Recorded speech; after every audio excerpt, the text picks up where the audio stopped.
Step into the dusty courtyard of a Harappan potter, where each spin of the wheel in 2500 BCE shapes not just clay, but the very threads of a civilization's trade and legacy. You feel the weight of history in every vessel crafted for distant lands. What daily life was like in a Roman bathhouse? Imagine yourself as a citizen in ancient Rome around the 2nd century CE, where the sun rises over the bustling streets of the eternal city, and the air carries the faint scent of olive oil and distant woods. For the real rhythm of life unfolds not in haste, but in the steady progression toward the afternoon's respite. By midday, the public bathhouses that stand as monumental anchors in every Roman city. These are not mere places for washing. They are the heart of communal existence, where the dust of daily toil is shed, and the bonds of society are quietly reinforced as you approach one of the grander complexes. Like the baths of Trajan or Caracalla, the architecture itself invites a sense of order and grandeur amid the ordinary. These structures cover acres, their facades adorned with columns and statues that whisper of imperial benevolence. Emperors like Trajan and Caracalla commissioned them not just for utility, but to curry favor with the masses, offering subsidized entry that makes them accessible to nearly all free on certain days, sponsored by wealthy patrons, or for a modest quadrans, about a quarter of an as, the smallest coin, ensuring even the humblest plebeian can partake. Women pay double, often bathing in separate sections or at designated times to maintain propriety. Though in smaller balnea, the lines sometimes blur, leading to hushed scandals. You enter through a vestibule, the air already warmer, infused with the subtle humidity that promises relief. The baths operate from midday until dusk, aligning with the Roman aversion to wasting daylight. For artificial lighting is sparse, and fires are risky in such crowded spaces. First, you head to the palestra, an open courtyard ringed by columns, where exercise precedes cleansing, a nod to the Greek origins of bathing culture that Romans have refined into a daily necessity. Here, under the open sky, you might join others in tossing a ball, lifting weights fashioned from stone, or even wrestling lightly on the sand-strewn ground.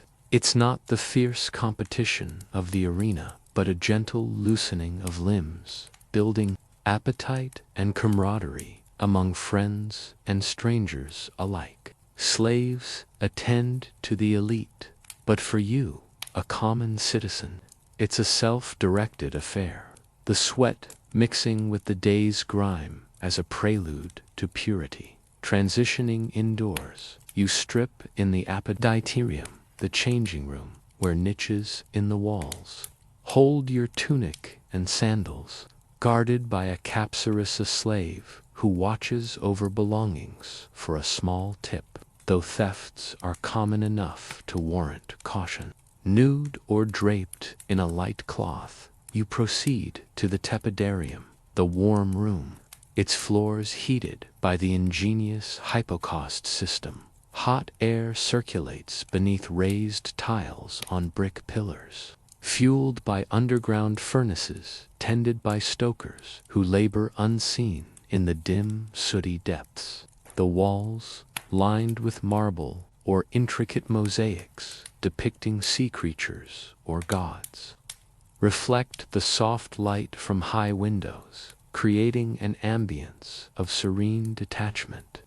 Benches invite you to sit, perhaps chatting with a neighbor about the latest grain shipment or a senator's folly, as the warmth eases your muscles. Hygiene here is methodical, almost ritualistic. You anoint your skin with olive oil from a flask, rubbing it in to loosen dirt. No soap as we know it, but this emollient serves as a binder for impurities. Then comes the strigil, a curved metal scraper wielded by yourself or an attendant, gliding over your body to remove the oily layer along with sweat and grime. It's a satisfying scrape, leaving your skin smooth and invigorated, the discarded residue forming small rolls that fall to the floor, swept away later by slaves. This practice, believed to unclog pores and promote health, underscores the Roman conviction that cleanliness bolsters both body and spirit. Yet, as you linger in this transitional warmth, observing the mix of social classes from senators to freedmen mingling in rare equality, you can't help but ponder the deeper currents beneath this surface calm. As you leave the tepidarium's gentle warmth, the bathhouse draws you deeper into its heart, where the air grows heavier and the pulse of Roman life quickens. You step into the caldarium, the hot room, where the heat envelops you like a living thing rising from the floor and radiating from the walls, both warmed by the hypocaust system's relentless fires. The room is a marvel of engineering beneath your feet. Hot air courses through channels, while above, steam curls from a central pool, heated to near scalding, its surface shimmering under the faint light filtering through small, high windows.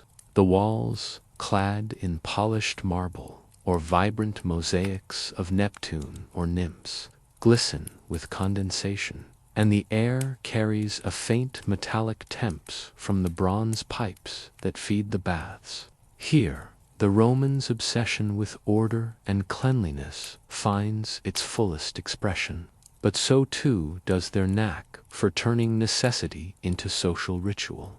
You settle onto a bench or ease into the hot pool, the water stinging briefly before your body adjusts. Around you, the caldarium hums with activity, not the raucous energy of the forum, but a subdued buzz of conversation and quiet negotiation. The bathhouse is a great equalizer, where a freedman might sit beside a merchant, their differences softened by shared nudity and the universal pursuit of comfort. You overhear snippets of talk, a grain merchant grumbling about delayed shipments from Egypt, a lawyer rehearsing a case for the basilica, or a matron sharing gossip about a senator's lavish banquet. These exchanges, mundane as they seem, weave the fabric of Roman society. After the oil and strigil ritual, you might splash water from a bronze basin, or have a slave pour it over you, rinsing away any lingering grime. Some bathers linger, soaking in the heat to ease ailments, for the Romans believe the warmth draws out impurities and balances the body's humors. Physicians often prescribe visits here for everything from joint pain to melancholy, and you notice an elderly man nearby, his face etched with lines, submerging himself methodically, perhaps seeking relief from a chronic ache. The bathhouse is no mere luxury. It's a cornerstone of health and social cohesion, subsidized by emperors to keep the populace content and clean. Beyond the caldarium lies the laconicum, a smaller, dry, sweating room for those seeking intense heat, but you opt for the communal pool, joining others in a shared ritual that feels both intimate and impersonal. Slaves move quietly, refilling oil flasks or clearing away strigil scrapings, their presence a reminder of the labor that sustains this grandeur. The bathhouses scale some, like the baths of Bacala, hosting thousands daily demands, an army of workers, from stokers to attendants, whose unseen efforts keep the fires burning and the water flowing as you linger. You notice the social dance around you. A wealthy patron offering to sponsor a client's bath fee, a subtle nod to power dynamics. A group of friends planning a dinner, their laughter echoing off the tiles. The bathhouse is a microcosm of Rome itself, where daily routines reveal deeper truths about status, survival, and community.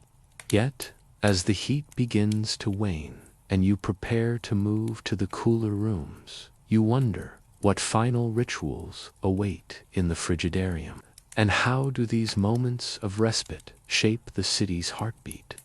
You emerge from the caldarium's stifling embrace, your skin flushed and tingling, and step into the frigidarium, the final stage of the bathhouse ritual. The air here is crisp, almost jarring, as you descend into the cold plunge pool, its clear water fed by aqueducts that snake across the Roman countryside. The shock of the cold tightens your muscles, then releases them, leaving you refreshed and alert. The frigidarium's high ceilings and open design, often adorned with statues of gods or athletes, create a sense of airy finality, as if the bathhouse is returning you to the world renewed. Around you, others splash or linger on benches, their voices softer now, subdued by the chill and the completion of the bathing cycle. This is not just cleansing, it's a rebirth, a daily rite that anchors Roman life. The frigidarium is more than a cooling-off point. It's where the bathhouse's social tapestry fully unfolds. You notice a group of young men debating philosophy, their words echoing Plato or Seneca, while nearby a vendor hawks or roasted chickpeas catering to those whose appetites have sharpened. The bathhouse, you realize, is a marketplace of ideas and connections, where the ordinary act of bathing fosters community in ways the chaotic streets outside cannot. Even slaves, though relegated to serving roles, share in the space, their presence. A quiet testament to the bathhouse's inclusivity, however unequal. The emperors who built these complexes, Trajan, Caracalla, Diocletian, knew their value, not just for hygiene, but for social stability, ensuring loyalty through shared luxury. As you dry off and retrieve your belongings from the appetite, you reflect on the bathhouse's deeper role. It's a place where the mundane scraping oil, soaking in heat, plunging into cold, becomes profound, knitting together a city of a million souls.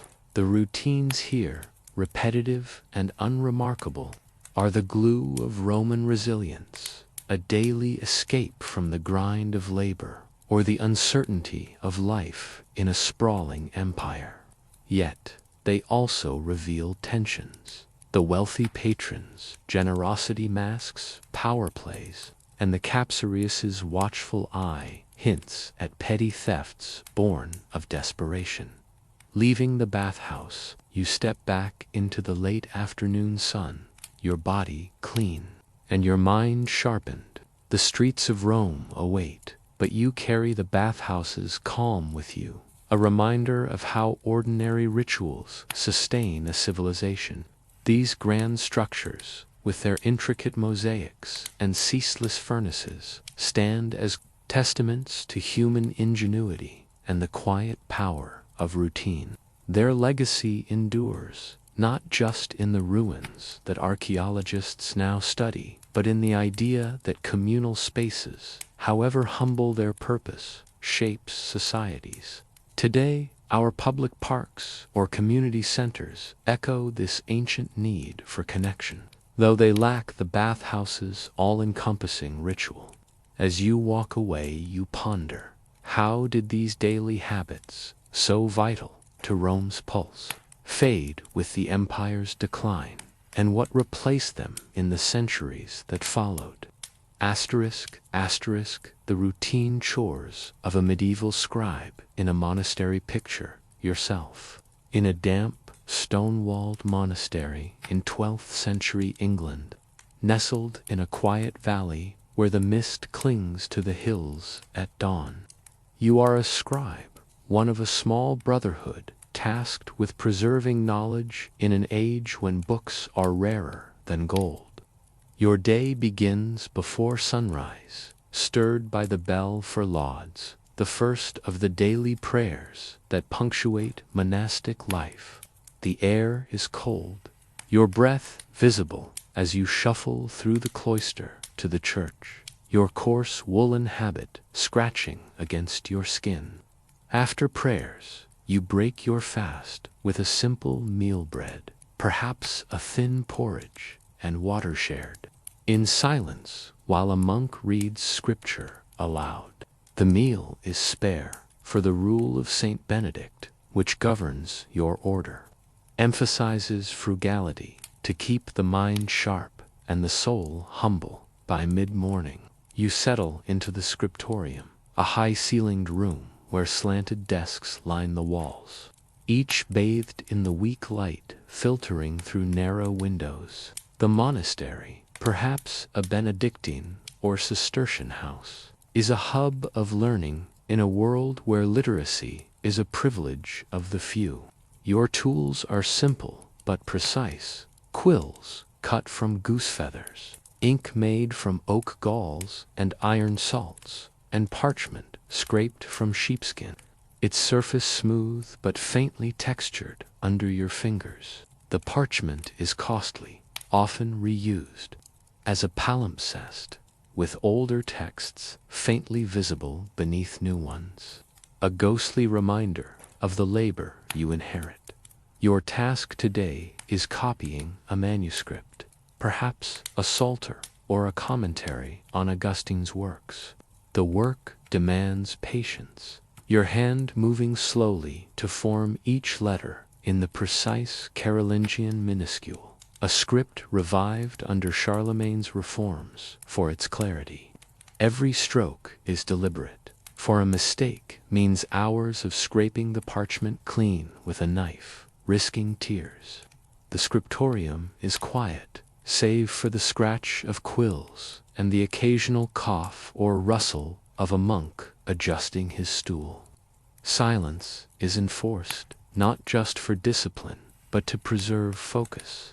A single page can take a day, and a full book, months. Your fingers ache as the hours pass, the cold seeping into your bones despite the small brazier in the corner. You pause to sharpen your quill or mix more ink, the bitter smell of gall lingering. The text you copy is in Latin, the language of the Church, and though you understand it, your mind sometimes wanders to the world beyond the monastery walls, it world of lords and serfs, markets and wars, from which your vows have separated you. Yet this isolation fosters a different kind of resilience, one of mental endurance and devotion to a higher purpose. As you near the end of a page, you notice a fellow scribe illuminating a capital letter with red ink, a small flourish of beauty in the sea of black text. The monastery's library, modest but growing, holds the fruit of such labors, books that preserve scripture, philosophy, and law for generations yet unborn. But as the bell rings for sext, calling you to midday prayer, you wonder, what unseen challenges does this meticulous work conceal, and how do they shape the lives of those who labor here? You return to the scriptorium after the midday prayer of sext, the bell's echo fading as you settle back at your desk. The weak afternoon light slants through the narrow windows, casting long shadows across the stone floor. Your fingers, stiff from the morning's work, grip the quill as you resume copying the manuscript, each letter a small act of devotion.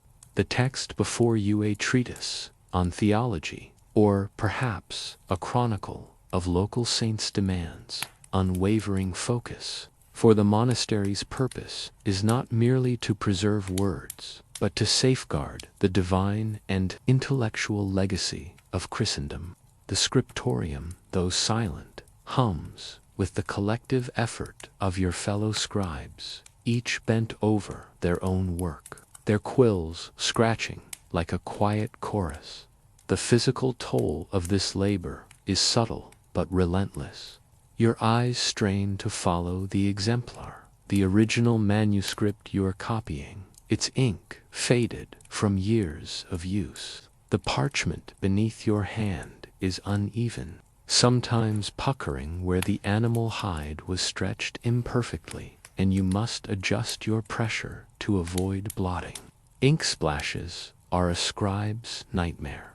A single error could ruin a page, wasting days of effort and costly materials. You've seen younger monks, novices, still learning the craft, tremble as they scrape mistakes away with a pumice stone, praying not to tear the delicate surface. The rule of Saint Benedict urges humility, but the scriptorium tests patience as much as piety. Beyond copying, some scribes in the room are tasked with illumination, adding intricate designs or colorful initials to the text. You glance at Brother Edric, whose steady hand paints a vine curling around a capital D in red and blue, using pigments ground from ochre and lapis lazuli.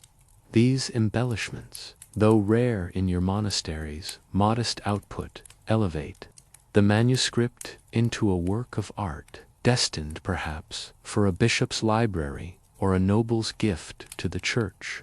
Yet most of your work is utilitarian plain texts for study or worship, copied for the monastery's own use or for trade with other houses, ensuring a slow but steady flow of resources.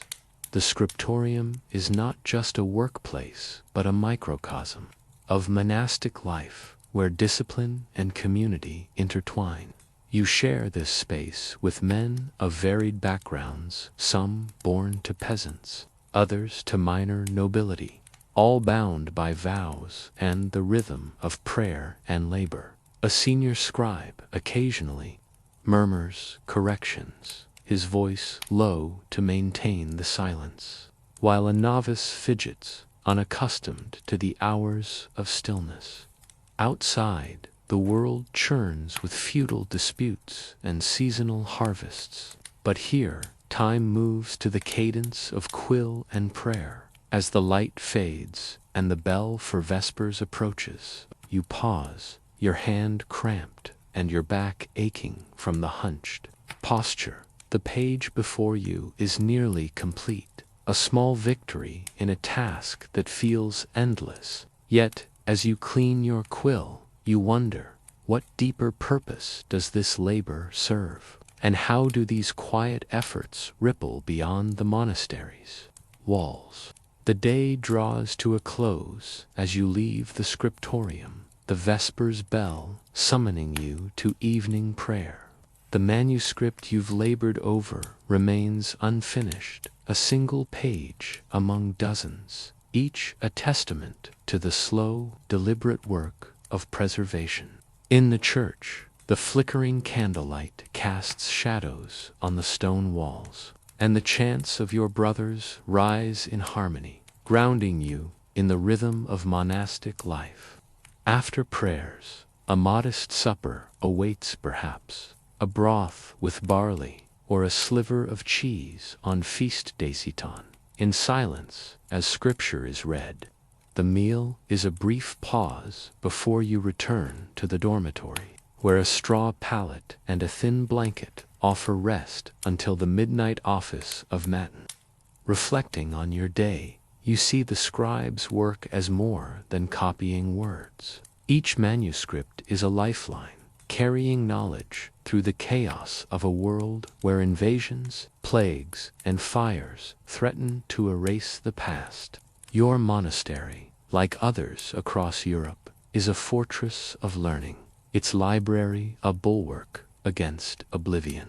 The texts you copy scripture, classical works, legal codes will guide priests, scholars, and rulers long after your bones rest in the cloister garth.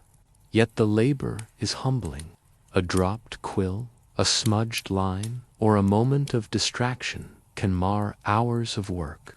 You've seen Brother Elfric, an older scribe, wince as his trembling hands betray him, a reminder that age spares no one, not even the skilled, yet there's resilience in this routine, a stubborn persistence that mirrors the monastery's endurance through lean harvests or Viking raids.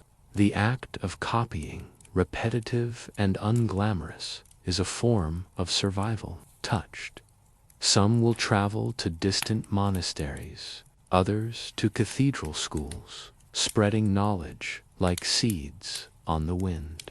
This work, so easily overlooked, laid the foundation for the medieval Renaissance, preserving texts that would inspire thinkers like Aquinas and fuel the universities of Bologna and Paris. Today, we owe our understanding of antiquity to these quiet scribes, whose labors bridged the classical world to the modern one.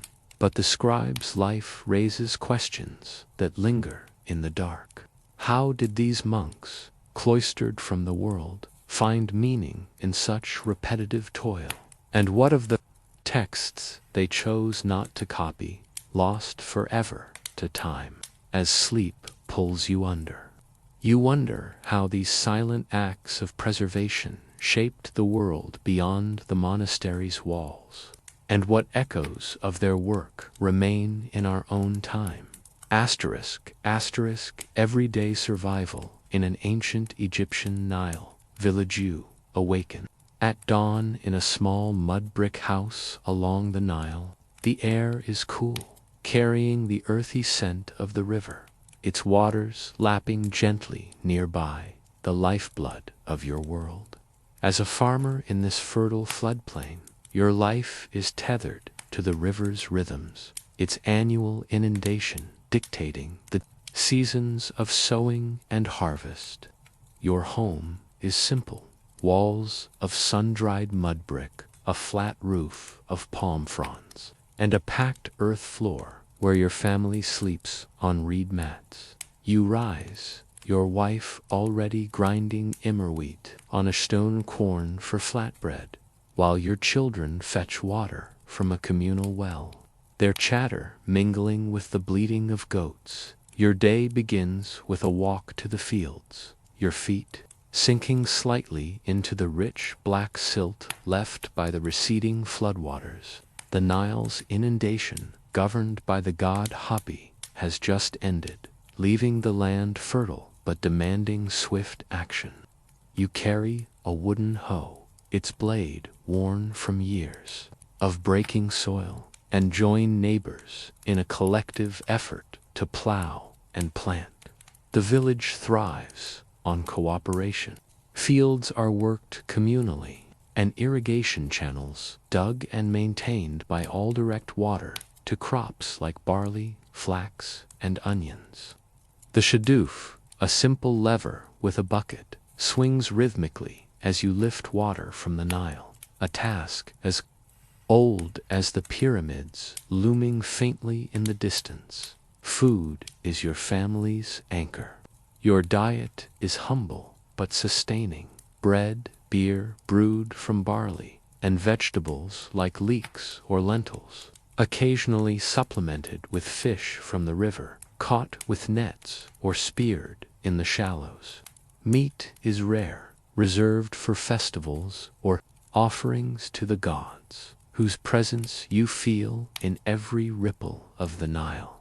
You pause to offer a small prayer to Osiris, god of fertility, pressing a handful of grain into the soil as thanks for the harvest to come.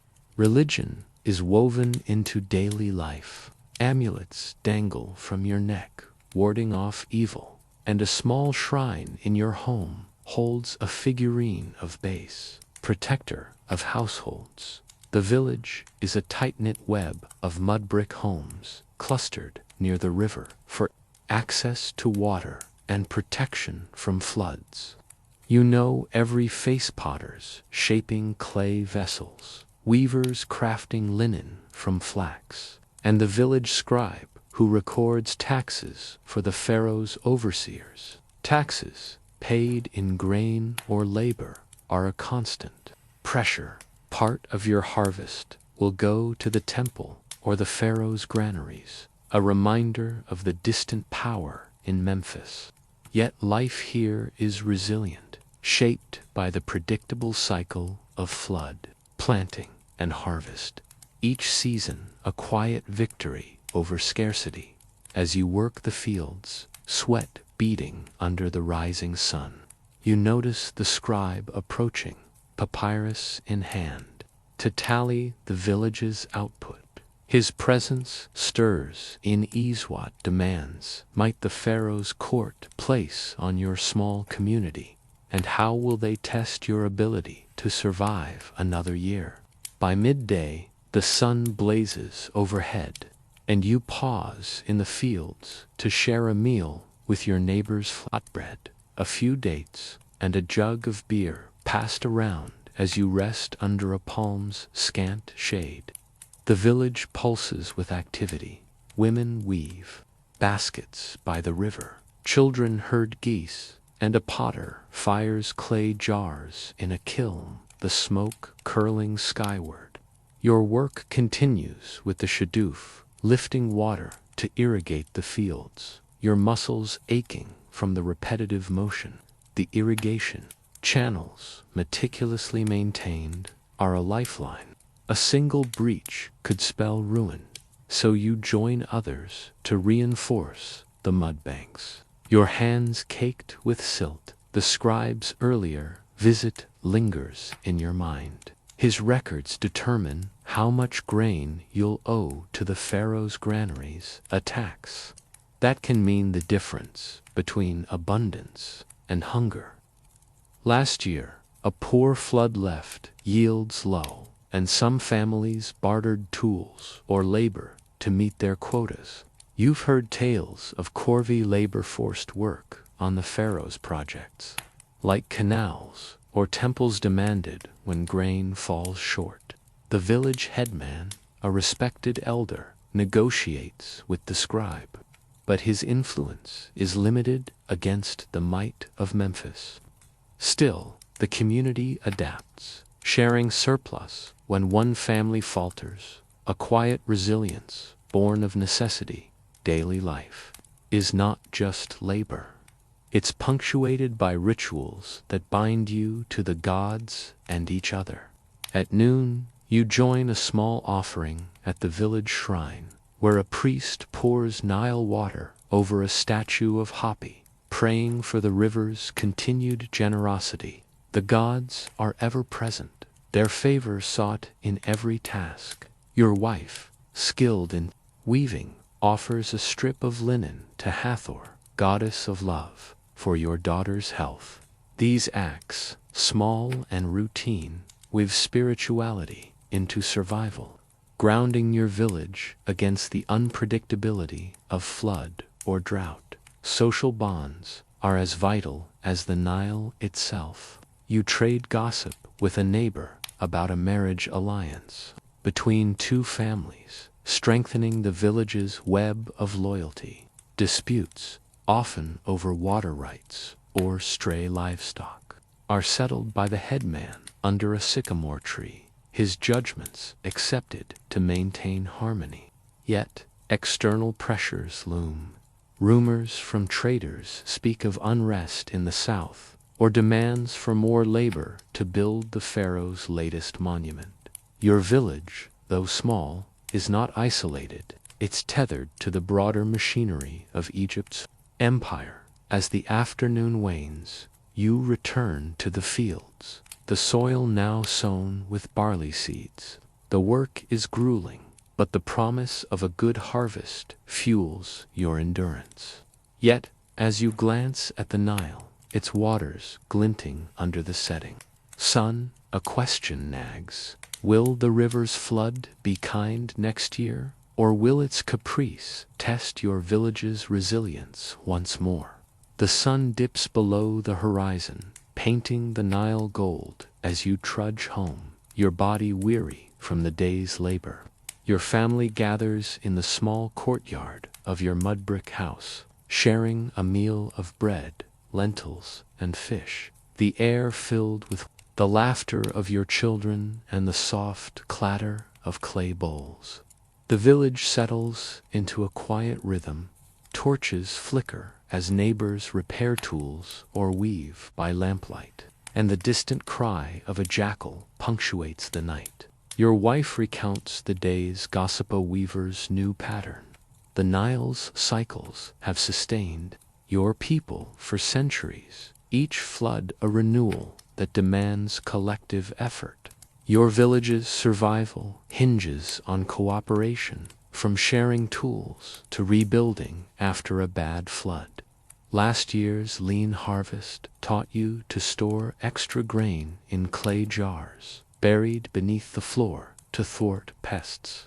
These small acts of foresight, passed down through generations, are the backbone of your community's endurance, a quiet defiance against the desert's encroachment. The pharaoh's shadow looms large, yet it's the village's daily routines that define your world. The scribe's tallies, though burdensome, are met with ingenuity, bartering linen or labor when grain is scarce, where you join neighbors to honor Amen with songs and offerings, the riverbank, alive with torchlight and music. These moments of joy, however fleeting, recharge the spirit, reminding you that survival is not just toil but celebration. As you lie on your reed mat, the night air cool against your skin, you reflect on your place in Egypt's vast tapestry. Your village, unremarkable to the scribes of Memphis, is a microcosm of the kingdom's strength, its people bound by shared labor and faith. The Nile's predictability, unlike the erratic rivers of other lands, allowed Egypt to flourish, its surplus feeding cities and building pyramids. Yet, this stability came at the cost of constant vigilance against floods, taxes, or disease. Today, the legacy of your village lives in the archaeological traces of mud brick homes and broken shadoofs, unearthed by scholars piecing together Egypt's past. Their findings reveal a people who thrived through cooperation and adaptation, much like modern communities facing environmental or economic pressures. As sleep claims you, a question lingers. How did your descendants navigate the Nile's changing moods in later centuries, and what lessons from your small village endure in the modern world? Asterisk, asterisk, the humdrum duties of a Victorian housemaider. Imagine yourself as a housemaid in a bustling London townhouse in 1875, during the height of the Victorian era. You rise at 5 a.m., the air chilly in the attic room you share with another maid, your breath visible as you dress in a plain black frock and white apron. The house, home to a prosperous merchant family, hums with the quiet anticipation of a new day. Your bed, a narrow iron frame with a thin mattress, creaks as you slip on your cap, pinning back your hair to meet the strict standards of propriety. Breakfast is a hurried affair, porridge and tea in the servants' hall before you descend the back stairs to begin your tasks. Your day revolves around the unseen labor that keeps the household gleaming. You start in the drawing room, where heavy velvet curtains block the dawn. Kneeling on the cold floor, you sweep the hearth, removing ashes from last night's fire. Then lay kindling and coal for a new one. The fireplace, ornate with marble, is the heart of the room, but its maintenance is grueling.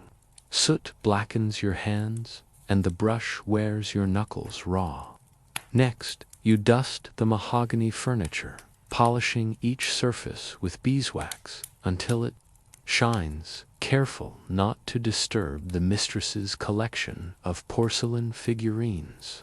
Every task is governed by a rigid hierarchy. The housekeeper oversees your work, her sharp eyes catching any missed speck, while the butler commands the male staff. The Victorian obsession with cleanliness and order defines your role.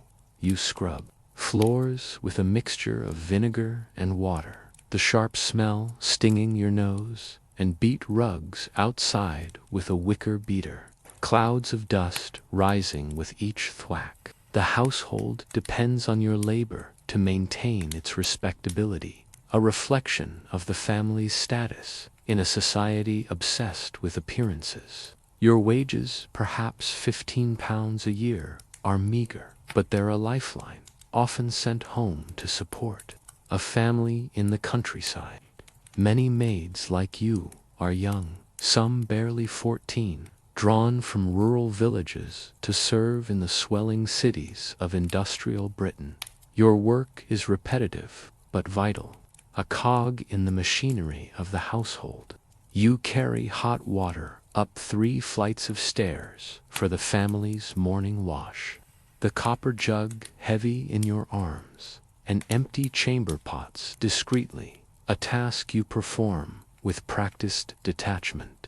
The family, still abed, is unaware of your efforts, but their comfort hinges on your diligence.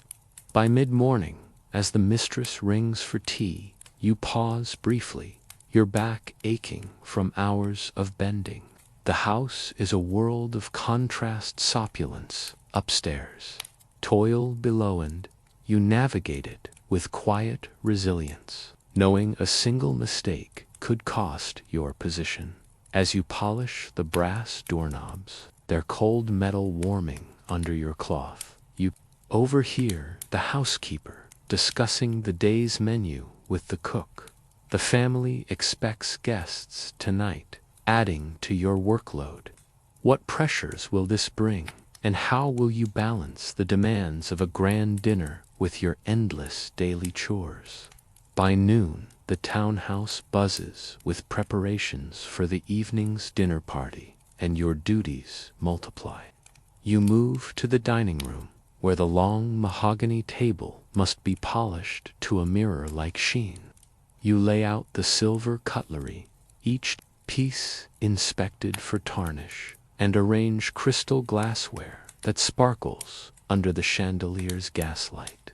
The housekeeper's instructions are precise. Every fork must align perfectly, every napkin folded with crisp edges. Your hands, chapped from scrubbing, tremble slightly as you work, aware that a chipped glass or smudged plate could earn a sharp rebuke. The pressure is relentless, for the family's reputation hinges on the flawless presentation you and the other servants provide.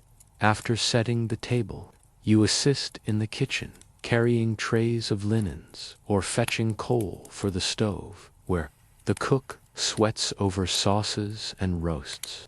The kitchen is a world of heat and chaos, a stark contrast to the serene elegance upstairs.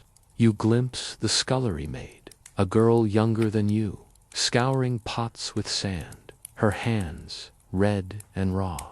The hierarchy of service is clear. You, as a housemaid, rank above her, but below the parlor maid, who interacts directly with the family. Yet, all of you share a quiet solidarity, exchanging knowing glances when the housekeeper's back is turned. Your afternoon includes cleaning the family's private rooms. You make beds with starched linen sheets, plump pillows, and sweep under heavy furniture, careful not to disturb personal items like the mistress's silver hairbrush or the master's pipe. The rooms, filled with brocade curtains and framed portraits, speak of wealth, but your presence is invisible, your labor erasing itself to maintain the illusion of effortless luxury. Occasionally, you overhear snippets of the family's life plans for a daughter's debut or worries about trade tariffs, reminders of a world beyond your reach. Life as a maid tests your resilience. Your meals are brief, eaten standing in the servants' hall, and breaks are rare. A half-day off each month is your only respite, perhaps spent visiting a nearby church or sending a letter home. The work is physically taxing, carrying heavy pails, scrubbing stone steps, but it's the emotional toll that weighs heaviest. The constant deference, the fear of dismissal for a minor error.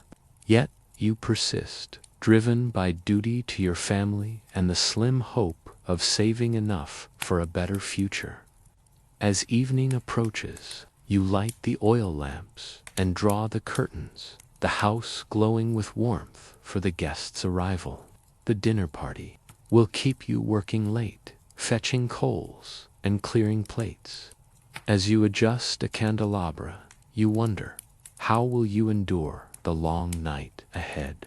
And what unseen struggles shape the lives of those around you in this hidden world of service? The dinner party is in full swing, the dining room alive with the clink of glasses and the murmur of polite conversation. You move silently, clearing plates between coarsest roast beef, syllabub, and delicate tarts, your presence barely noticed by the guests. The parlor maid serves wine, while you stoke the fire and carry dirty dishes to the scullery, navigating the narrow back stairs in the dim glow of a single candle. Your feet ache, your apron stained with coal dust, but you keep your expression neutral, trained to be invisible. The night stretches on, and by 11 p.m., as the guests depart, you begin the final tasks: washing floors, banking fires, and locking doors.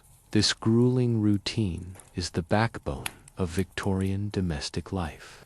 Your labor, and that of countless maids, upheld the era's ideal of a pristine, orderly home, a symbol of moral and social superiority. Yet it came at a cost. The physical strain, blisters, back pain, and exhaustion was compounded by the isolation of service. You rarely see your family, and friendships are hard-won in a household where gossip could lead to dismissal. Still, resilience shines through. You share a quiet joke with the scullery maid, or slip a leftover tart to a hungry footman. Small acts of defiance against the rigid structure. Your life reflects the broader Victorian world, where industrial wealth created stark divides. The townhouse's opulence exists because of maids like you, whose unseen work enabled the leisure of the upper classes. Some maids rose to become housekeepers, but most faced a future of endless toil or, if lucky, marriage and escape from service. The era's social reforms, like shorter work hours, were distant dreams for domestics, whose plight inspired writers like Dickens to expose their struggles. As you climb to your attic bed, the house finally silent, you reflect on your role. Your work, though menial, was a thread in the fabric of a society obsessed with progress and propriety. The skills you honed, precision, endurance, discretion, mirror the quiet strength of millions who toiled in similar roles. Today, their legacy lingers in the preserved homes and diaries that reveal the human cost of Victorian grandeur, reminding us of the dignity in uncelebrated labor. As sleep beckons, a question lingers. How did these maids' sacrifices shape the modern world, and what traces of their resilience endure in our own daily routines? Daily toils on a colonial American farmstead. You awaken before dawn in a modest wooden farmhouse in Massachusetts. 1750, the air sharp with the chill of an early autumn morning.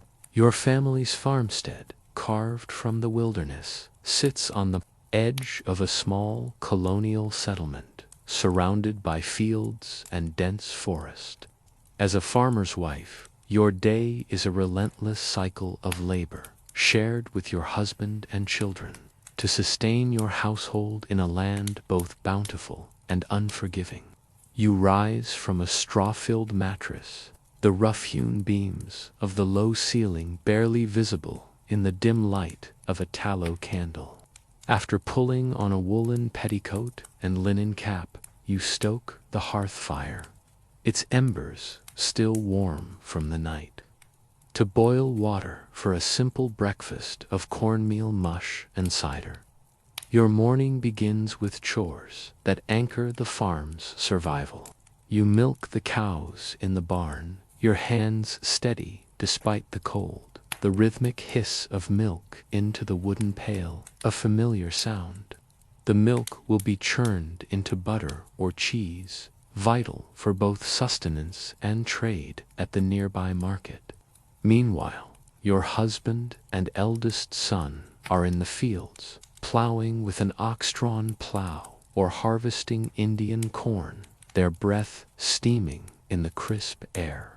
The land, cleared stone by stone over years, yields crops like rye, beans, and pumpkins. But the soil is thin, demanding constant care to avoid exhaustion. Every task is a family effort.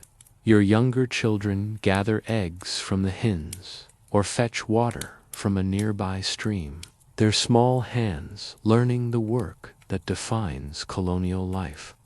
The farmstead is self-sufficient out of necessity.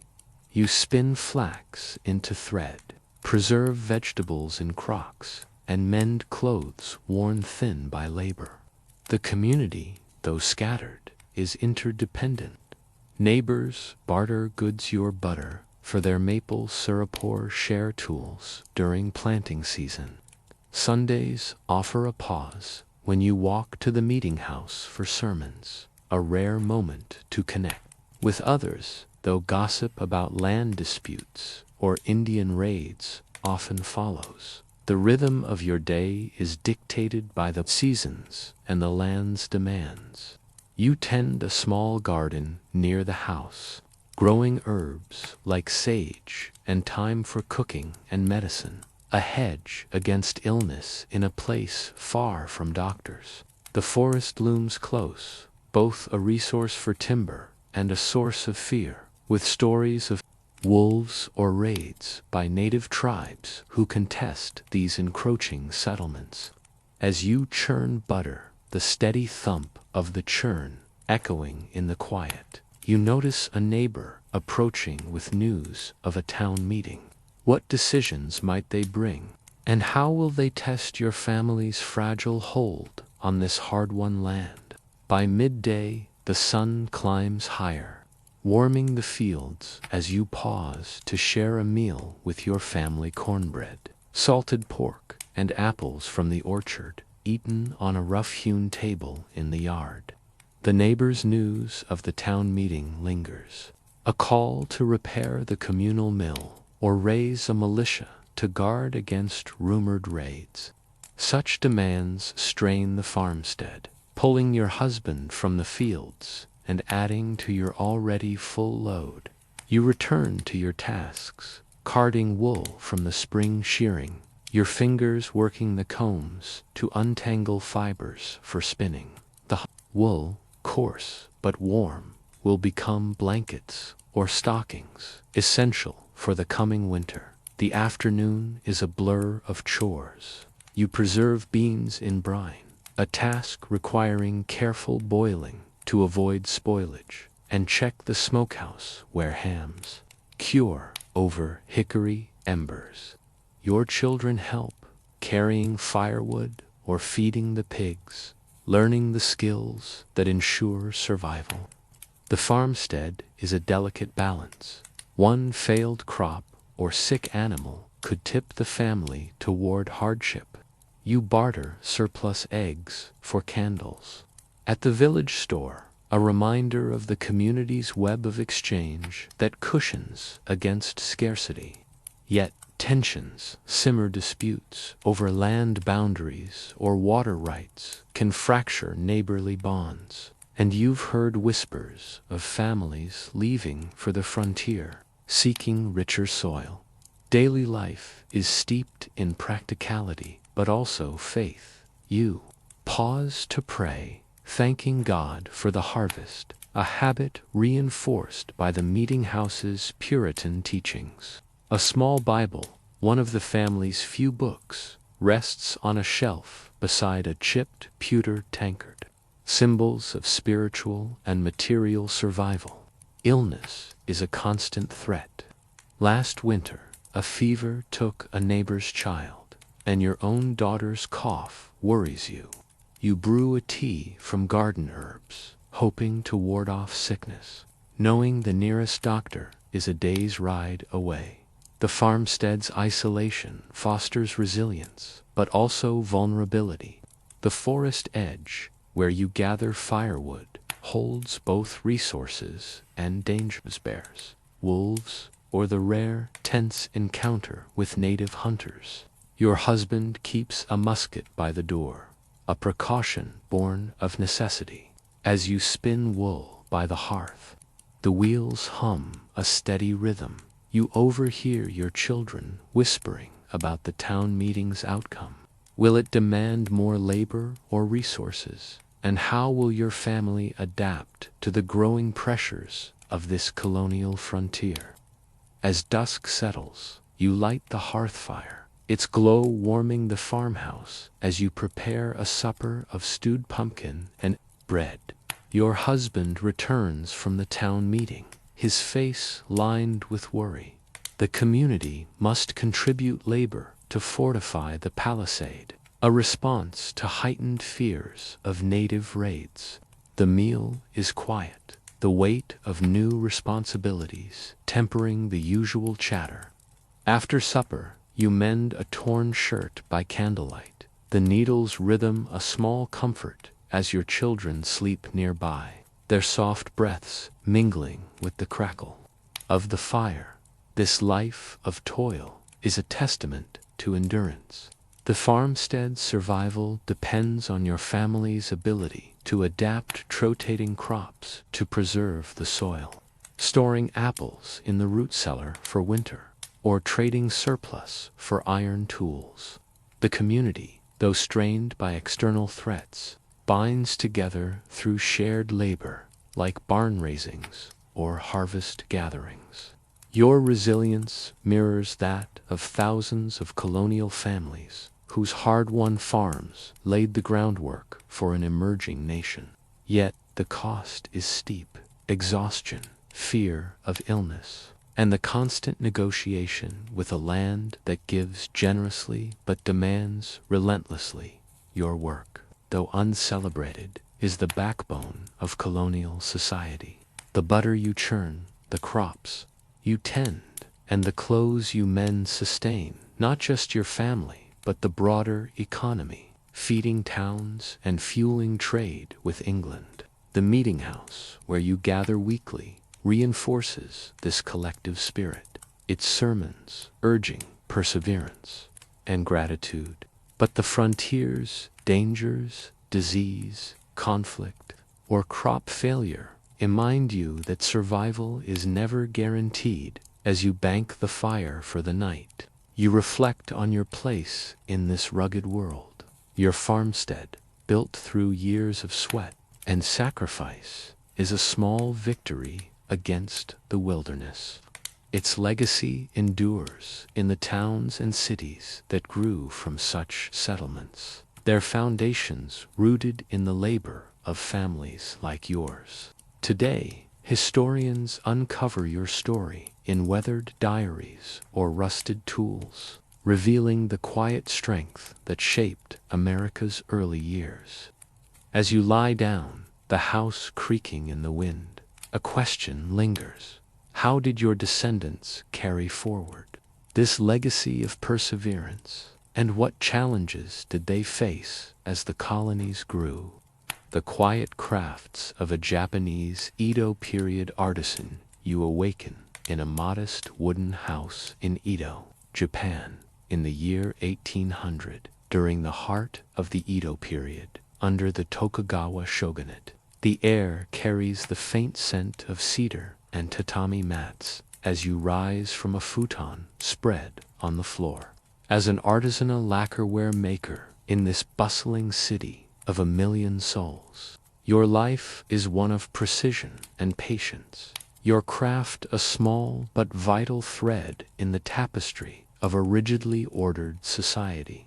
You slide open the shoshi screen, letting dawn's light filter through the rice paper, and begin your day with a simple meal of rice, miso soup, and pickled radish, eaten cross-legged at a low table. Your workshop, a small room adjacent to your home, is already prepared. Shelves hold jars of Yarushi lacquer, made from the sap of the lacquer tree, alongside brushes and tools carved from bamboo and iron. Your task today is to apply a layer of lacquer to a wooden box, a commission for a merchant's family to store tea utensils. The process is painstaking. You sand the wood smooth, apply a base coat, and wait days for it to dry in a dust-free box. A cycle repeated multiple times to achieve the glossy finish prized by samurai and townsfolk alike. The lacquer's toxic. Sap demands care. A rash from careless handling is a common hazard, and you wrap your hands in cloth as you work. Edo's artisan class, or shokunin, thrives in a society where peace has fostered commerce and culture. Your work supports the growing demand for refined goods, from lacquered bowls to inlaid screens, sold through merchants in the Nihonbashi district. You belong to a guild, a network of craftsmen that regulates quality and prices, ensuring your craft's value but also binding you to its rules. Your status is below samurai but above merchants, a delicate balance in the Tokugawa hierarchy, where every role is defined yet interdependent. Your morning is solitary, the quiet broken only by the soft scrape of your brush and the distant hum of Edo's streets vendors calling, rickshaws clattering. Your wife tends the household, weaving straw sandals to supplement income, while your son, apprenticed to a potter, learns his own trade. Community ties are strong. You share tea with neighbors or attend a local shrine to pray to Inari, god of prosperity, for a successful batch. As you apply a thin layer of lacquer, its amber sheen catching the light, a messenger arrives from the guild with news of a large order. What demands will this place on your craft, and how will it test your skill in this ordered yet competitive world? By midday, the sun filters through your workshops, shoji, warming the air as you pause to sip green tea, its bitterness grounding you.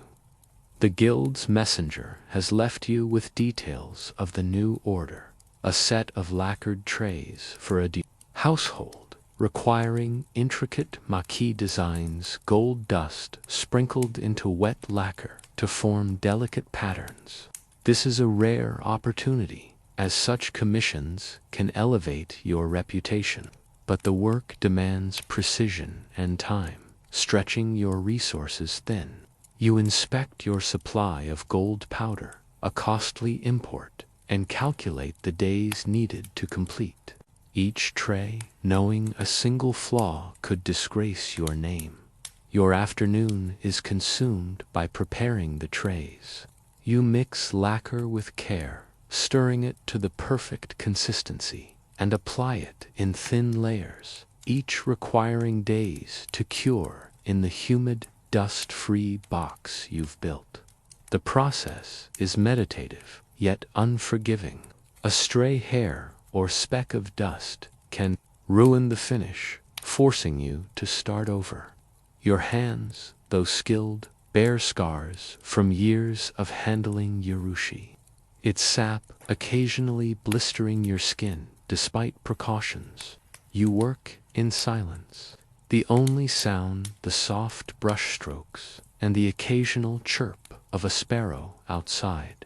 Edo's vibrant economy fuels your craft, but also its pressures. The city's merchant class, growing wealthy under Tokugawa peace, demands luxury goods, while samurai, bound by strict codes, prize lacquerware for its understated elegance. Your guild ensures fair trade, but also enforces standards, sending inspectors to check your work. A neighbor, a swordsmith, shares tales of similar scrutiny, bonding over the shared pride and burden of craftsmanship. Your wife joins you briefly, bringing rice balls for lunch, her hands calloused from weaving. Together, you discuss the order, weighing the risk of borrowing funds for materials against the potential reward. The artisan's life is one of balance between artistry and survival, tradition and innovation. You visit the local shrine at dusk, offering a small coin to Inari, seeking clarity for the task ahead. The community around you, artisans, vendors, and laborers, thrives on such rituals, knitting Edo's neighborhoods into a resilient whole. As you return to sand a tray, the wood smooth under your fingers, you ponder the daimyo's order. How will you meet its demands while preserving the quiet artistry that defines your life's work? Night falls, and you light a lantern in your workshop, its soft glow illuminating the half-finished trays. You complete the day's final layer of lacquer, sealing it in the curing box to harden overnight.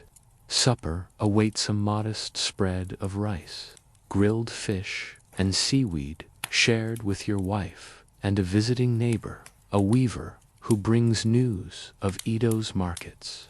The conversation turns to the daimyo's order, a chance to secure your family's future, but also a test of your skill and endurance. As you clear the table, your hands still faintly sticky with lacquer, you reflect on the life you've built. Your craft is more than a trade, it's a legacy. Each piece you create carries the spirit of the shokunin, a commitment to perfection that defines Edo's artisans. The trays, once finished, will grace a daimyo's tea ceremony, a fleeting moment of beauty born from weeks of labor. Yet, the work is fraught with lacquer's toxicity, the guild's scrutiny, and the pressure to compete with other craftsmen in a city teeming with talent. Your resilience lies in the quiet discipline of your routine, honed over years, and in the community that supports you, neighbors who share tools, merchants who sell your wares, and the shrine that anchors your faith. The Edo period's stability, enforced by the Tokugawa shogunate, allowed artisans like you to flourish, creating works that survive today in museums, their glossy surfaces a testament to your skill. Your labor, though uncelebrated in its time, contributed to Japan's cultural flowering, a quiet counterpoint to the samurai's sword and the merchant's coin. Modern parallels exist in artisans who preserve traditional crafts, their work a bridge between past and present, valued for its beauty and discipline. as you lie on your futon, the house silent, save for the creak of wood, you think of the trays, curing in the dark. Their completion will mark a small triumph, a moment of pride in a life of repetitive toil.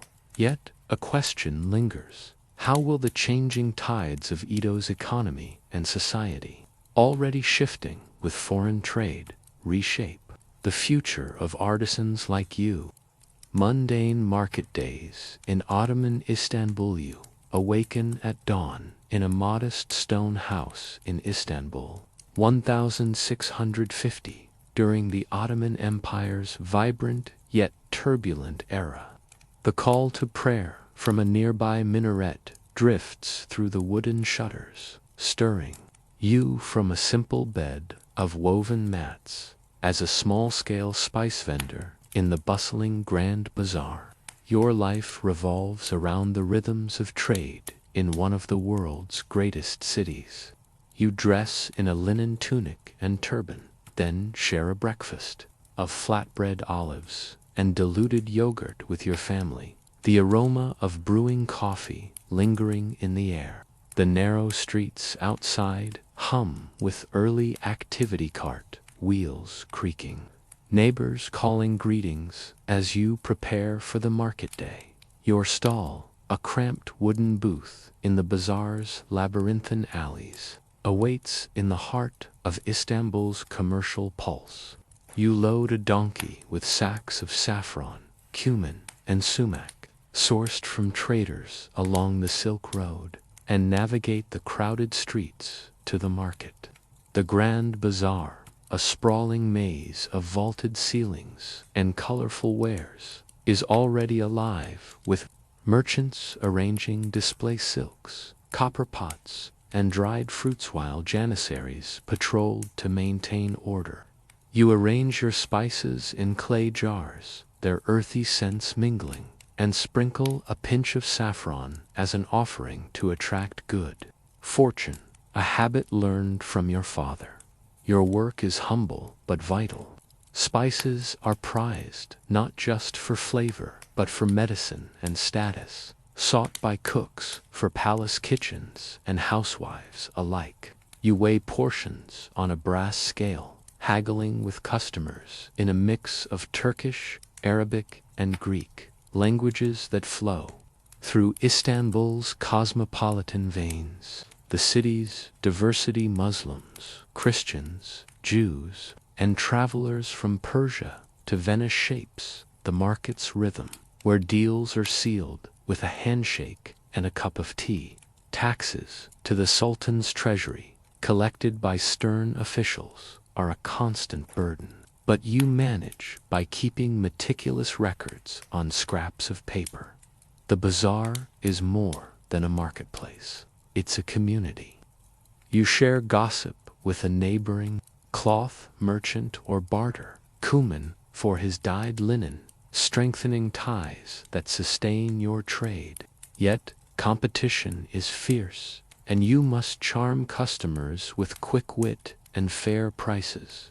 By mid-morning, as the sun heats the stone arches, a wealthy buyer approaches, seeking rare saffron for a banquet. His order could mean profit, but also risk. What challenges will this deal bring? And how will you navigate the delicate balance of trust and trade in this vibrant market?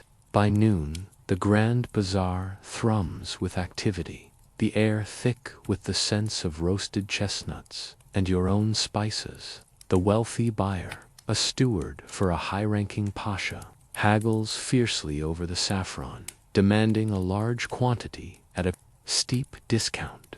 You counter with care, knowing a misstep could sour future deals. Yet you secure the sale by offering a small sample of cinnamon as goodwill. The exchange is a dance of words, rooted in the bazaar's unwritten code of trust. But it leaves you uneasy. Saffron is costly, and your stock is now dangerously low. You'll need to negotiate with a caravan trader soon, a risky venture given rumors of banditry on the trade routes.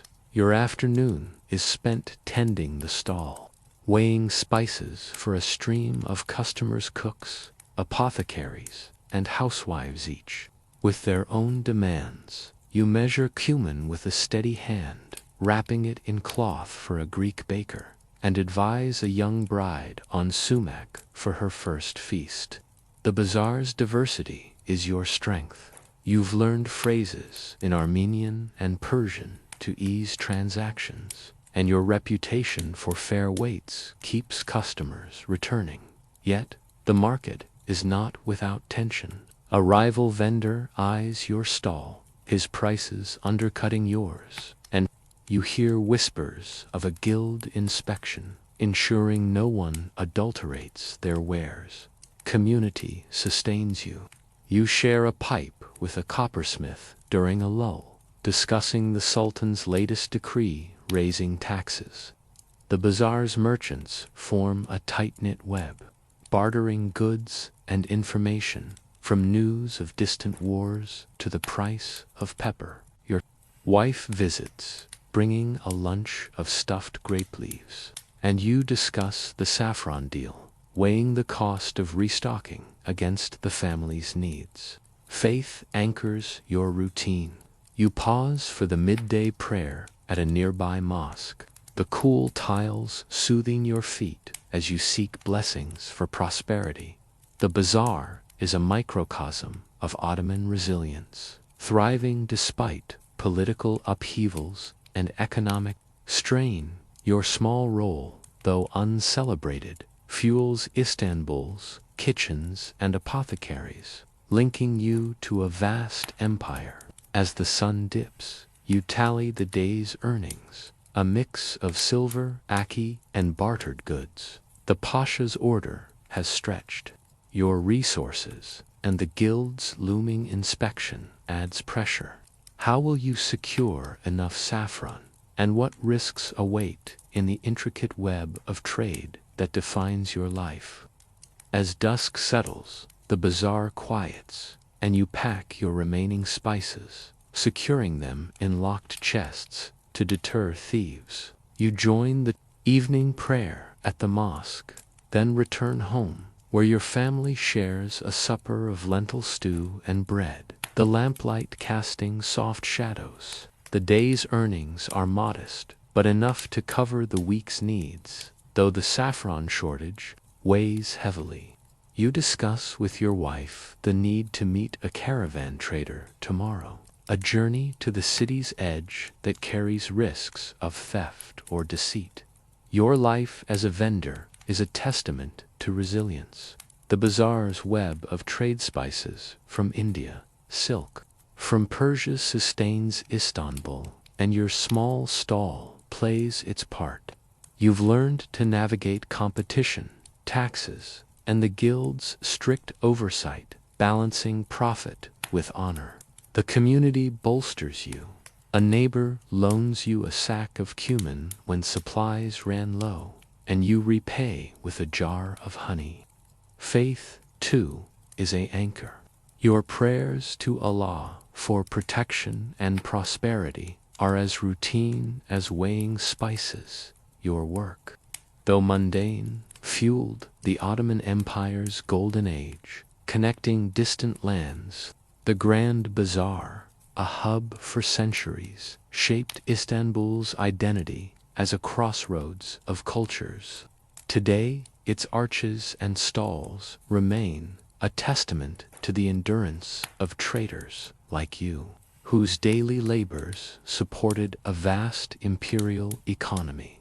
Modern markets, from Istanbul's surviving bazaars to global trade networks, echo your reliance on trust and community. As you lie down, the city's hum fading, you reflect on your role.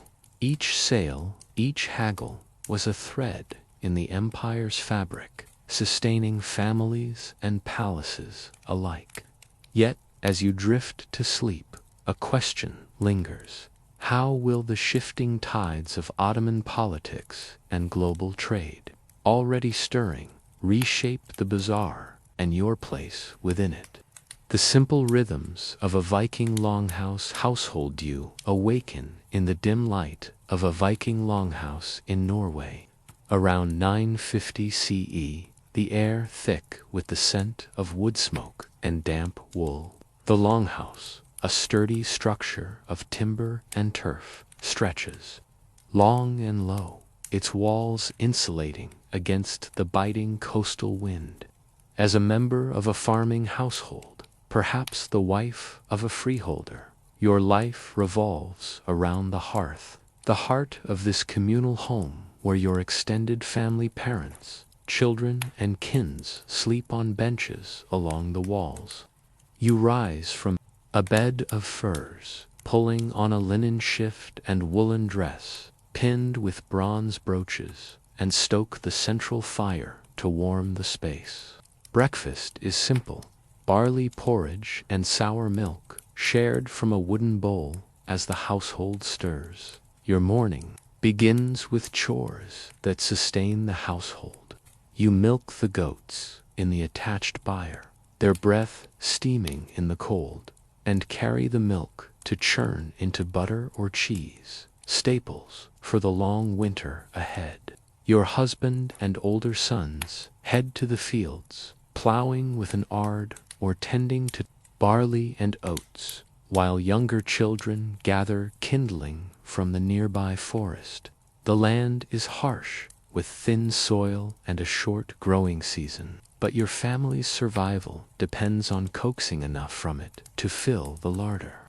You spin wool from the spring shearing, the spindle worry as you work, producing thread for weaving clothes or sails. The longhouse is a hub of activity, shared with kin and a few thralls, enslaved workers who mend tools or grind grain. Your community is tight-knit, bound by necessity and tradition. Neighbors trade surplus fish for your cheese or help repair the turf roof after storms. Life is steeped in Norse beliefs. You place a small offering of bread at a stone shrine for Freyr, god of fertility, to bless the crops. The Viking world is not just raids and sagas. It's this daily grind where every task from weaving to brewing ales secures the household's future. As you card wool by the hearth, the fire crackling, a neighbor arrives with news of a local thing, a community assembly to settle disputes and plan the season's work. His words hint at tensions over grazing rights, a reminder of the delicate balance in your community. What decisions will the thing bring, and how will they challenge the harmony of your longhouse life? By midday, the longhouse is warm with the hearth's steady glow, and you pause to share a meal of smoked fish, barley bread, and ale, served on wooden trenchers. The neighbors' talk of the thing lingers. Disputes over grazing land could strain relations with nearby farms, impacting your ability to feed the livestock through winter. You resume your tasks, weaving wool on a loom weighted with stones. The rhythmic clack of the shuttle, a counterpoint to the wind outside. The cloth will become a cloak or blanket, essential for the cold months when the fjord freezes. Your afternoon includes churning butter, the wooden churn's steady thump echoing through the longhouse. A thrall grinds barley on a corn stone, her labor a silent contribution to the household's stores. The Viking household is a cooperative unit, each member's work interlocking. Your husband repairs a plow, your daughter tends the chickens, and your son mends nets for fishing in the fjord. Barter binds the community. You trade butter for a neighbor's iron nails, strengthening ties that cushion against scarcity. Yet, tensions from the thing could disrupt this balance. As grazing disputes often lead to feuds, Norse beliefs permeate your routine.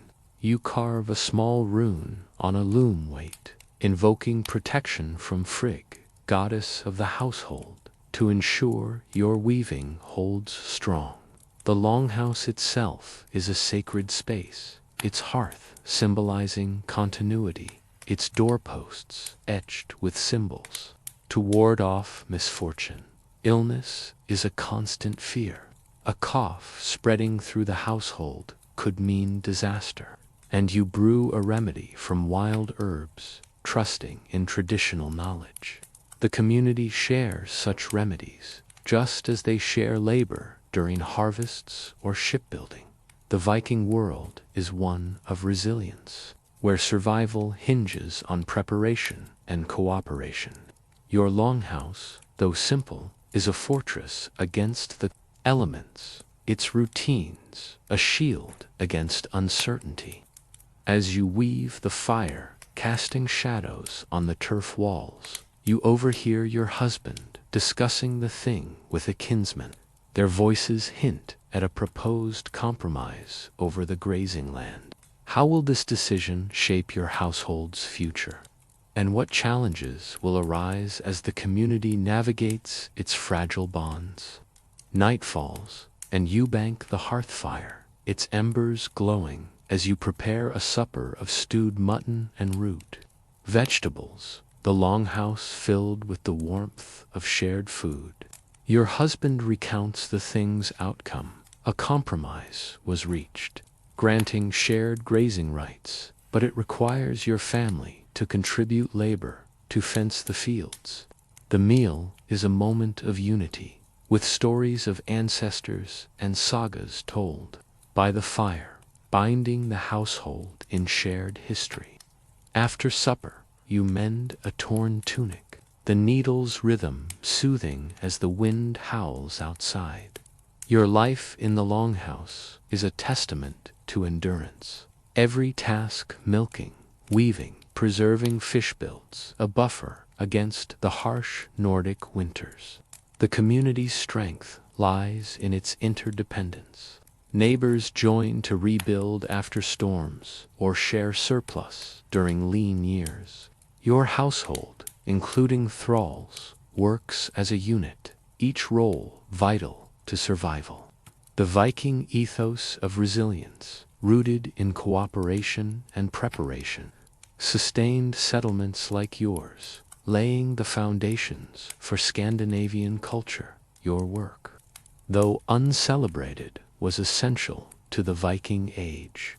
The cloth you wove clothed families, the butter you churned fed them, and the longhouse you maintained sheltered them. Today, archaeologists uncover your world and preserved longhouses and tools, revealing the quiet labor behind the sagas of exploration and conquest.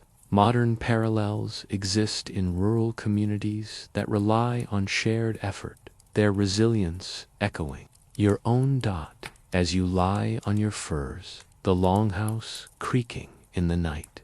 You reflect on your role. Your daily rhythms, though repetitive, wove the fabric of a thriving community. Yet, as sleep draws near, a question lingers. How did your descendants adapt these traditions as the Viking world gave way to new eras, and what echoes of your labor remain in the modern age? Everyday engineering in Renaissance Florence workshops, you awaken at first light in a modest stone house in Florence, 1480, during the vibrant Renaissance, a time when art and invention flourish. Under the Medici's patronage, the air carries the scent of fresh plaster and wood shavings as you rise from a simple pallet bed. As an apprentice in a master engineer's workshop, your life is one of skill and ambition, crafting machines that shape the city's grandeur. You don a linen tunic and leather apron, then share a breakfast of bread, cheese, and watered wine with your fellow apprentices before heading to the workshop near the Arno River. The workshop, a cluttered space of timber, beams, and tools, buzzes with activity. Pulleys, gears, and sketches of cranes line the walls, alongside models of bridges and siege machines. Your master, inspired by figures like Brunelleschi, is designing a hoist for a cathedral's dome construction, and your task is to carve wooden gear teeth, each cut precise to ensure smooth operation. You wield a chisel and mallet, the wood yielding under your steady hand, while sawdust coats your fingers. Precision is paramount. A flawed gear could jam the hoist, delaying the project and risking the master's reputation. Florence's workshops are the heart of Renaissance innovation, producing machines for construction, textile production, and warfare. Your work supports the city's ambitious cathedrals, palaces, and fortifications that proclaim its wealth and ingenuity. You're part of a guild which regulates training and quality, binding you to a community of craftsmen. The guild's rules are strict, but they ensure your skills are honed, a path to one day becoming a master yourself. Your status, though modest, is respected as engineers bridge art and science in a city obsessed with both. The morning is filled with the rhythmic tap of hammers and the murmur of apprentices debating designs. You pause to study a sketch, learning the geometry that governs pulleys, a skill that sets Florentine engineers apart. Outside, Florence hums, merchants haggle, and church bells toll. Your master calls you to assist with a client, a Medici agent seeking a new waterwheel design. The commission promises prestige, but demands perfection. What challenges will this project bring, and how will it test your growing skills in this crucible of creativity? By midday, the workshop hums with purpose, the sun streaming through high windows as you pause for a meal of bread, figs, and watered wine, shared on a workbench with your fellow apprentices. The Medici agent's visit lingers in your mind. The waterwheel design must harness the Arno's flow to power a textile mill, a complex task requiring precise calculations.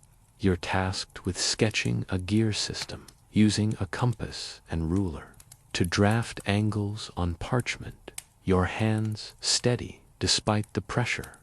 A miscalculation could waste timber, or, worse, fail under the river's force.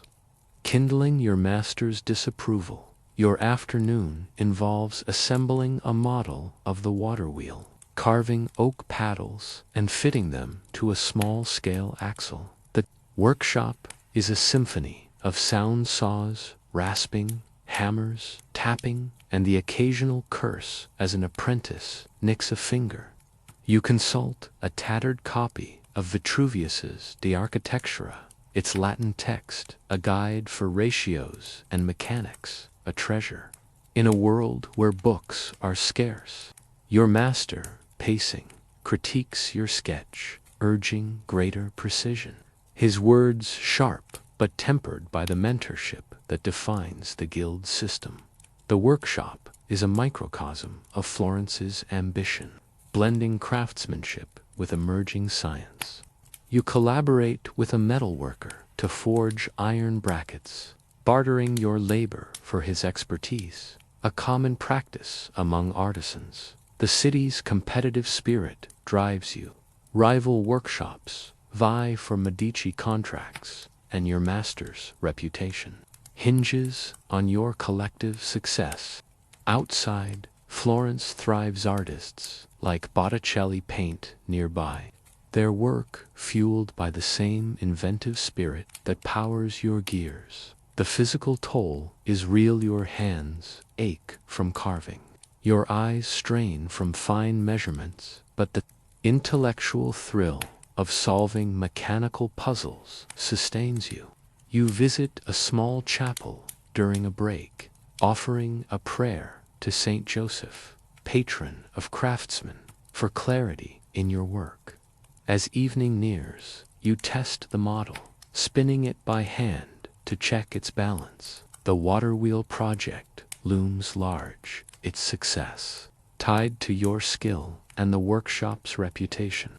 How will you meet the Medici's expectations, and what obstacles lie in translating your model to the Arno's unpredictable currents? Dusk settles over Florence, and you light oil lamps in the workshop, their flicker illuminating the water wheel model, now nearly complete. You join your master and fellow apprentices for a supper of bean stew and bread, eaten amid sketches and tools, the conversation turning to the water wheel's design. The Medici's deadline looms, and a successful wheel could secure more commissions. But the Arno's seasonal floods pose a risk to its stability. You suggest reinforcing the axle, earning a nod from your master. A rare moment of pride in your grueling apprenticeship. Your work is a cornerstone of Renaissance Florence, where engineering fueled the city's architectural marvels and economic growth. The workshops, creations, mills and fortifications of domes like Brunelleschi's and powered textile industries that enriched the Medici. Yet the labor is unforgiving. Your hands are calloused, your back aches from hours bent over models, and the pressure to innovate in a competitive city tests your resolve. The guild's support, through shared knowledge and resources, binds you to a community that thrives on collaboration. Your efforts, though often anonymous, shaped the Renaissance's legacy. The machines you helped build influenced later engineers, like Leonardo da Vinci, whose sketches echo your workshop's ingenuity. Today, artifacts like wooden models and technical drawings preserved in museums reveal the craftsmanship that drove Florence's golden age. Modern parallels exist in engineering communities that blend tradition with innovation, their work echoing your own dedication as you clean your tools. The workshop quiet save for the Arno's distant rush, you reflect on your role. Each gear you carved, each design you refined, contributed to a city that redefined art and science. Yet, as you climb to your pallet bed, a question lingers. How will the Medici's ambitions and Florence's relentless drive for progress shape the future of your craft? Daily tasks of a Han Dynasty silk weaver, you awaken at dawn in a modest wooden house in Luoyang, capital of the Han Dynasty. Around 100 CE, the air carries the faint scent of mulberry leaves and boiled silk as you rise from a straw mat on the floor. As a silk weaver in this thriving imperial city, your craft is both a livelihood and a contribution to the empire's wealth. With silk prized along the Silk Road, you slip into a simple hemp robe, tie back your hair, and share a breakfast of millet porridge and pickled vegetables with your family before heading to your loom in a small courtyard workshop. Your workshop is a humble space, its wooden loom dominating the center, surrounded by baskets of silkworm cocoons and skeins of dyed thread. Your task today is to weave a bolt of silk for a local merchant who supplies the imperial court.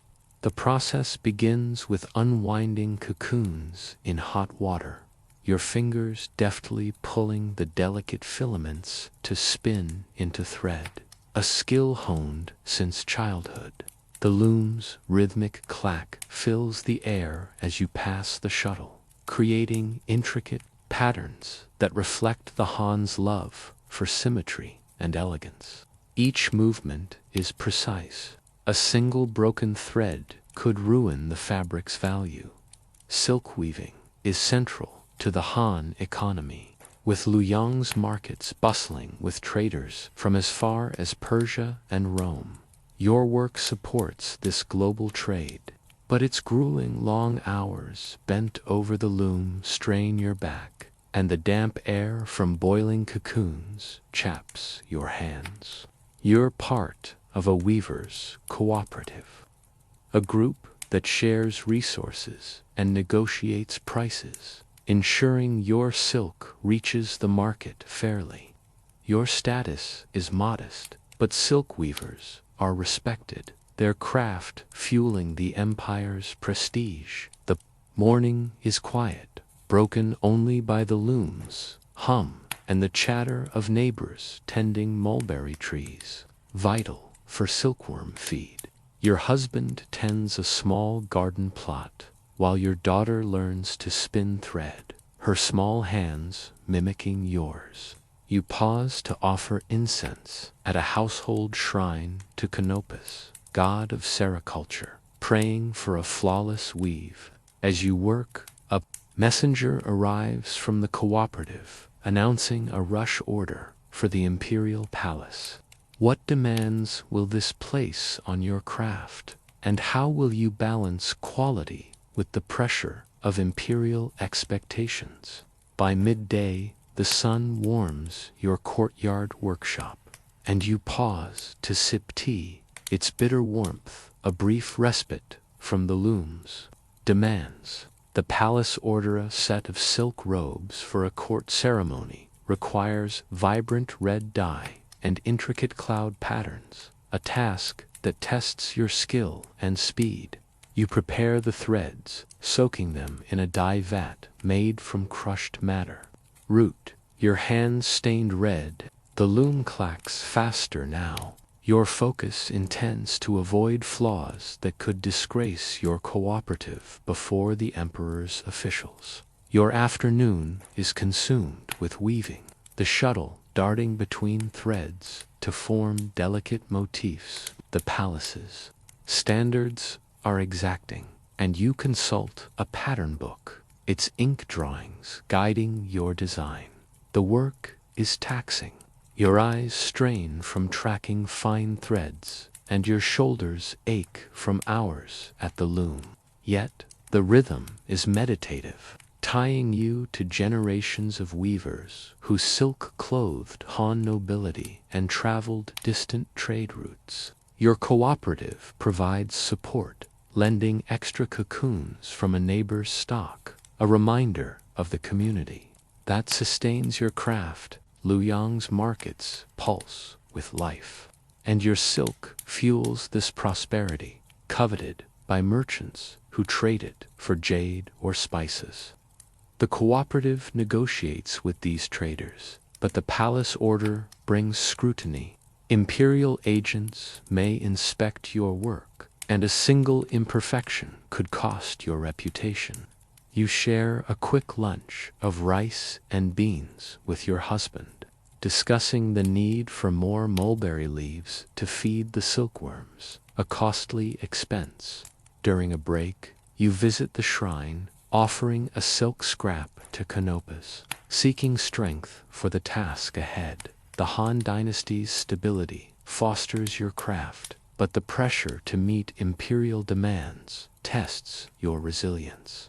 As evening nears, you inspect the woven silk, its patterns gleaming under lantern light.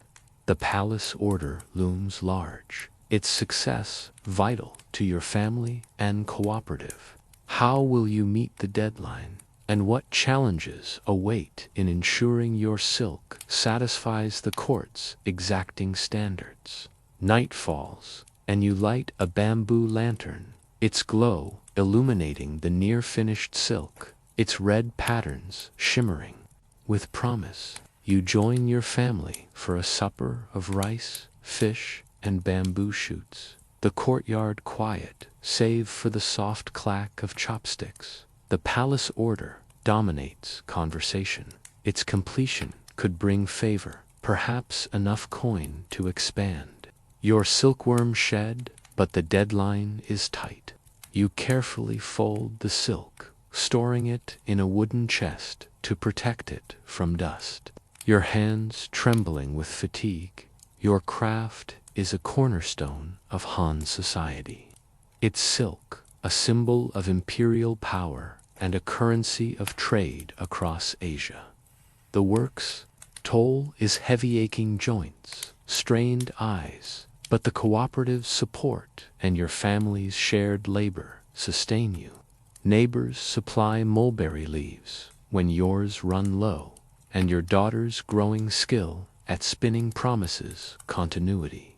Your faith in Canopus, honored with daily offerings, anchors your routine, blending spiritual and practical resilience. Your weaving fueled the Han's golden age, with silk robes adorning emperors and traders, carrying your work to distant empires. Today, archaeological finds silk fragments and looms reveal your craft's sophistication, a testament to the skill that shaped global trade. Modern artisans, preserving traditional weaving, echo your dedication to precision and community. As you lie on your mat, the house silent, you reflect on your role. Each thread you wove connected Luoyang to a wider world, your labor a quiet force in the empire's legacy. Yet, as sleep beckons, a question lingers. How will the Han's growing demands and the Silk Road's expanding reach shape the future of your craft and family?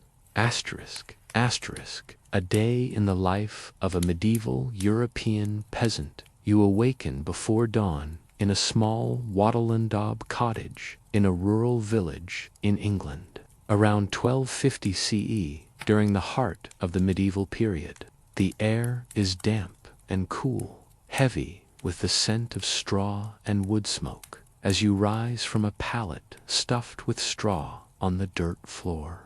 As a peasant farmer, your life is tied to the land, working fields owned by the local lord in exchange for protection and a plot to sustain your family. You pull on a rough woolen tunic and leather shoes, then share a simple breakfast of barley bread and ale with your spouse and children. Huddled near the hearth's embers, your morning begins with the rhythm of agrarian life. You lead your ox to the communal fields, the wooden yoke creaking as you plow furrows for sowing barley and oats, the soil heavy with spring mud. Your wife tends the garden plot near the cottage, planting peas and herbs, while your children chase chickens or fetch water from the village. Well, the manor's demands are ever present. You owe labor to the Lord's domain, his private fields, several days a week, a burden that shapes your days. The village is a tight-knit community, bound by shared toil, where neighbors trade seeds or help mend fences after storms. Your work is dictated by the seasons and the church's calendar. You pause to pray, thanking God for the strength to labor, a habit reinforced by the village priest's sermons. The land is both provider and taskmaster. A poor harvest could mean hunger, and the Lord's tithe large.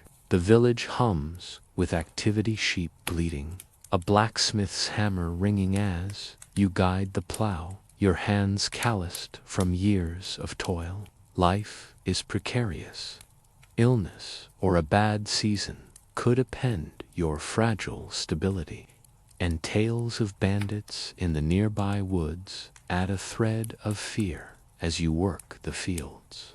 A neighbor approaches, speaking of a village meeting to discuss the Lord's new demand for extra labor to repair a bridge.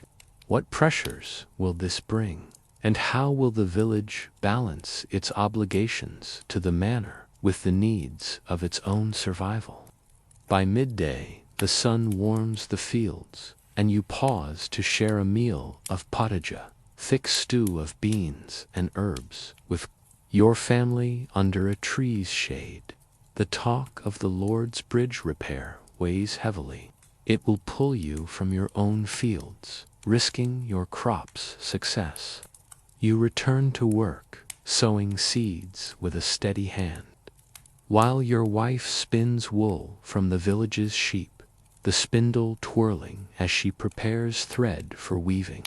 Your children tend the pigs, ensuring they don't stray into the Lord's forest, where poaching could bring harsh penalties. The afternoon brings more labor. You repair a fence with willow branches, a task shared with a neighbor who barters eggs for your help. The village operates on such exchanges: your grain for a potter's jug, your labor for a blacksmith's. Nails knitting the community together. Yet tensions simmer. The Lord's demands strain resources, and some villagers grumble about unequal labor burdens. The church's influence is strong. You pause for a brief prayer, seeking protection from Saint Cuthbert, patron of farmers, against drought or pestilence. Life as a peasant is a delicate balance. The manor system binds you to the Lord, but your family's survival hinges on your small plot and livestock. Illness is a constant threat. A fever last year claimed a neighbor's child, and you rely on herbal remedies from the village wise woman. The forest, though tempting for firewood, is the Lord's domain, and trespassing risks fines or worse. Your work is physical blisters from the plow, aches from stooping, but the community's shared labor offers resilience. As you sharpen a scythe, preparing for the harvest, you overhear your wife discussing the village meeting with a neighbor. The bridge repair will demand days of work, and some villagers propose resisting the Lord's call. How will the meeting's outcome shape your family's labor? And what risks come with challenging the manor's authority? Dusk settles, and you stoke the hearth fire, its glow warming the cottage as you share a supper of barley stew and bread. The family gathered on stools. The village meeting's outcome is grim. The Lord demands 3 days' labor for the bridge, leaving little time for your own fields. Resistance was debated, but dismissed defiance risks punishment, from fines to eviction. You mend a worn shoe by firelight, the needle's rhythm calming as you weigh the cost of compliance against your family's needs. Your life as a peasant is a testament to endurance. Your labor, plowing, sowing, tending livestocks, the village and the Lord's manor, a cornerstone of medieval society. The community's strength lies in its interdependence.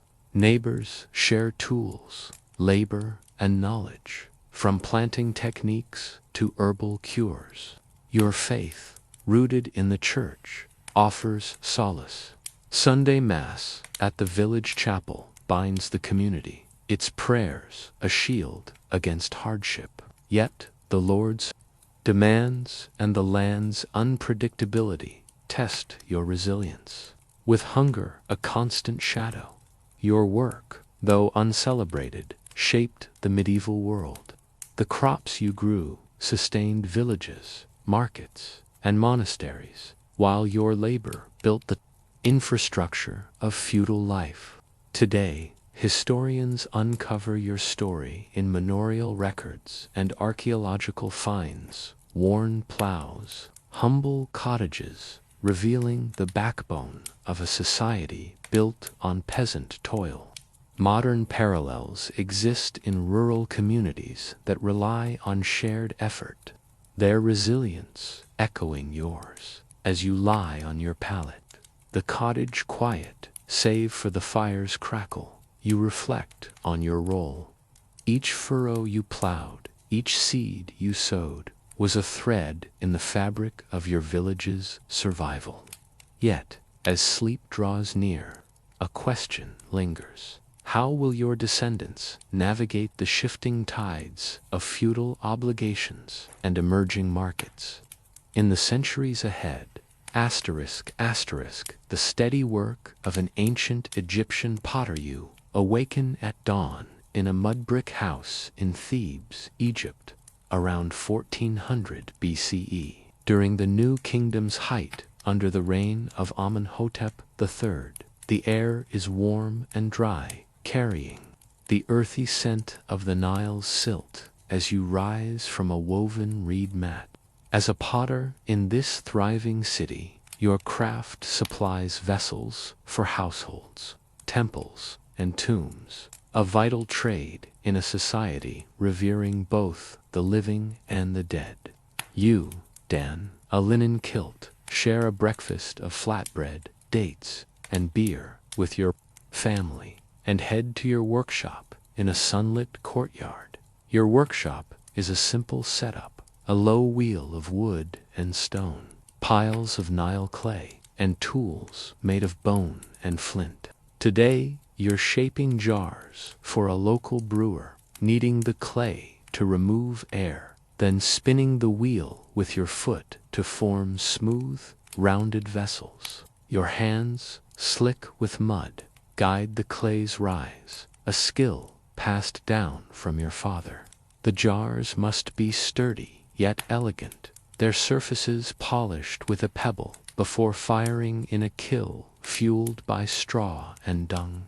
Pottery is essential to Egyptian life, storing grain, beer, and oils, or holding offerings for the gods and the dead. Your work supports Thebes' bustling markets, where traders barter your pots for fish or linen. You belong to a loose association of craftsmen, sharing clay sources and kill space, a network that ensures quality and fair trade. Your status is modest but respected. Potters are valued for their role in daily and sacred life. Though you labor under the pharaoh's distant but watchful bureaucracy, the morning is quiet, filled with the soft thud of clay and the Nile's gentle lapping nearby. Your wife tends a small garden, growing onions and garlic, while your son learns to shape simple bowls. You pause to offer a prayer to Ptah, god of craftsmen, at a small shrine, seeking strength for your work. As you smooth a jar's rim, a messenger arrives from the market. What demands will this order bring, and how will it test your skill in this intricate society? By midday, the sun beats down on your courtyard, and you pause to drink barley beer, its cool temps easing the heat as you wipe clay from your hands. The temple order ceremonial vessels for an offering to Amun requires fine clay and precise shapes, with incised lotus motifs to honor the god. You select a smoother batch of Nile silt, mixing it with water to achieve the right consistency, and begin shaping narrow-necked jars on the wheel, your foot steady as the clay rises under your fingers. The motifs demand a steady hand with a flint tool, each cut a prayer in itself. Your afternoon is consumed with crafting these vessels. The wheels spin a meditative hum. The temple's standards are high. A flawed pot could be rejected, risking your reputation in the market. Your hands ache from shaping clay, and your eyes strain from carving delicate patterns. But the work connects you to Egypt's spiritual life. Your Craftsmen's Association provides support, sharing a rare pigment for glazing, a communal effort that strengthens your trade.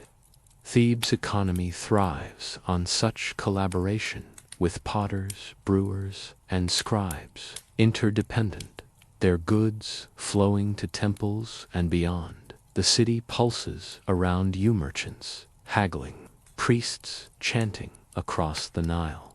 You barter a few pots for fish at the market, ensuring your family's meal, and discuss the temple order with a fellow potter, weighing the cost of extra clay. Faith guides your routine. You offer a clay figurine to Ptah, seeking his favor for the kills firing. The Nile, both a resource and a lifeline, shapes your work. It silt the foundation of your craft, though floods or drought could disrupt your supply. The new kingdoms, prosperity fuels your trade, but the temple's demands test your skill and endurance.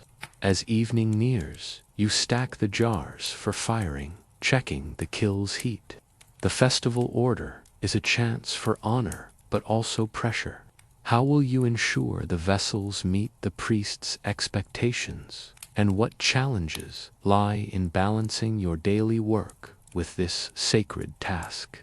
Night falls, and you tend the kill, its glow casting shadows as the temple jars fire, their lotus motifs faintly visible in the heat. You join your family for a supper of fish, bread, and onions, eaten on woven mats under the stars, the Nile's breeze cooling the courtyard. The temple order dominates talk. A successful delivery could bring favor from the priests, perhaps steady work for festivals, but a cracked jar could mean disgrace. You check the kill's heat, adding straw to maintain a steady burn. Your hands blistered but steady. Your craft is a pillar of Egyptian life, your pots holding the sustenance and offerings that sustain both the living and the gods. The work is grueling, aching muscles, scorched fingers, but your family and craftsmen's association bolster you. Your son's growing skill at the wheel promises continuity, while neighbors share clay when your stocks dwindle. Your faith in Ptah, honored with nightly offerings, weaves spirituality into your labor, grounding you in a society where the divine and earthly intertwine. Your pottery fueled the new kingdom's prosperity. From daily meals to sacred rituals, its trade reaching Nubia and the Levant. Today, archaeologists uncover your work in tombs and homes, the pots, shapes, and glazes, revealing a craft that defined an era. Modern potters, using ancient techniques, echo your dedication to precision and community. As you lie on your mat, the kill's faint crackle fading, you reflect on your role. Each vessel you shaped was a thread in Thebes' vibrant tapestry, your labor a quiet force in Egypt's legacy.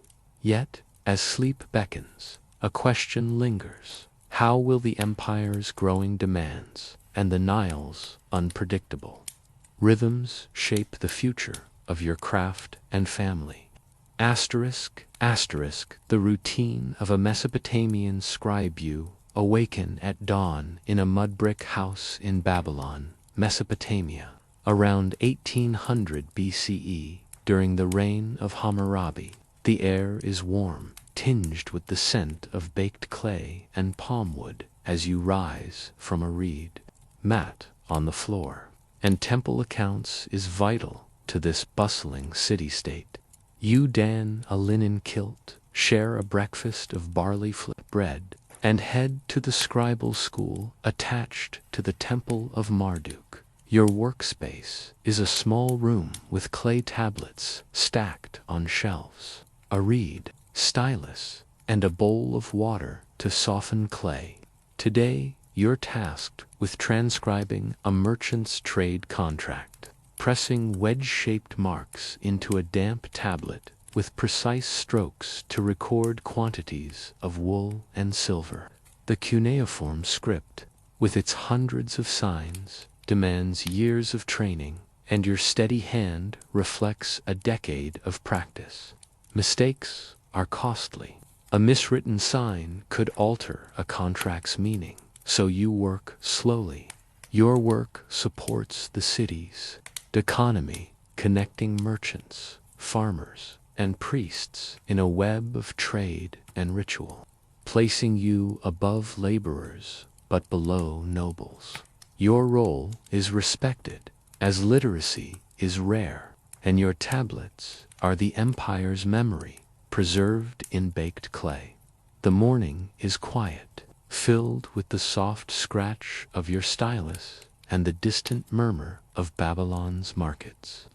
Your wife tends a small garden, while your son, an apprentice scribe, practices simple signs on a scrap tablet. You pause to offer a prayer to Nabu, god of writing, at a household shrine, seeking clarity for your work. As you finish the contract, a temple official arrives, requesting records for a grain offering.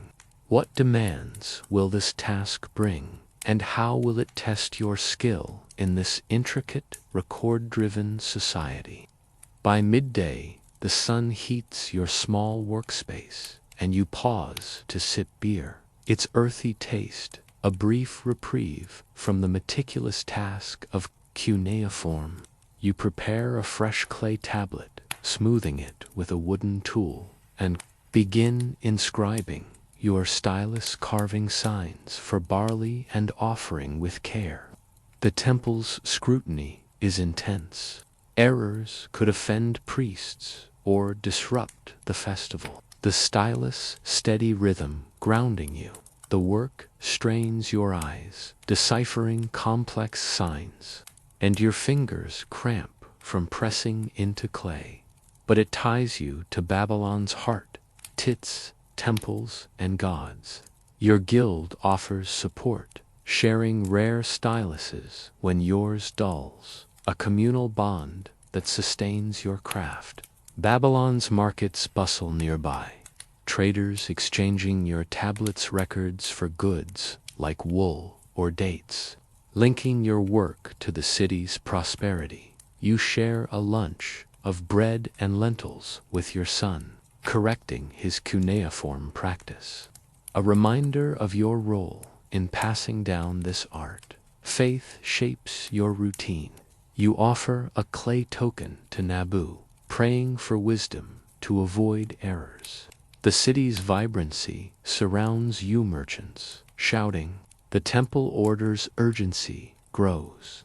Priests expect delivery by dusk, adding pressure to your meticulous pace. Hammurabi's code and Babylon's stability depend on scribes like you, your records ensuring fair trade and divine favor. As evening nears, you bake the finished tablet in a small oven to harden it, checking each sign under lamplight.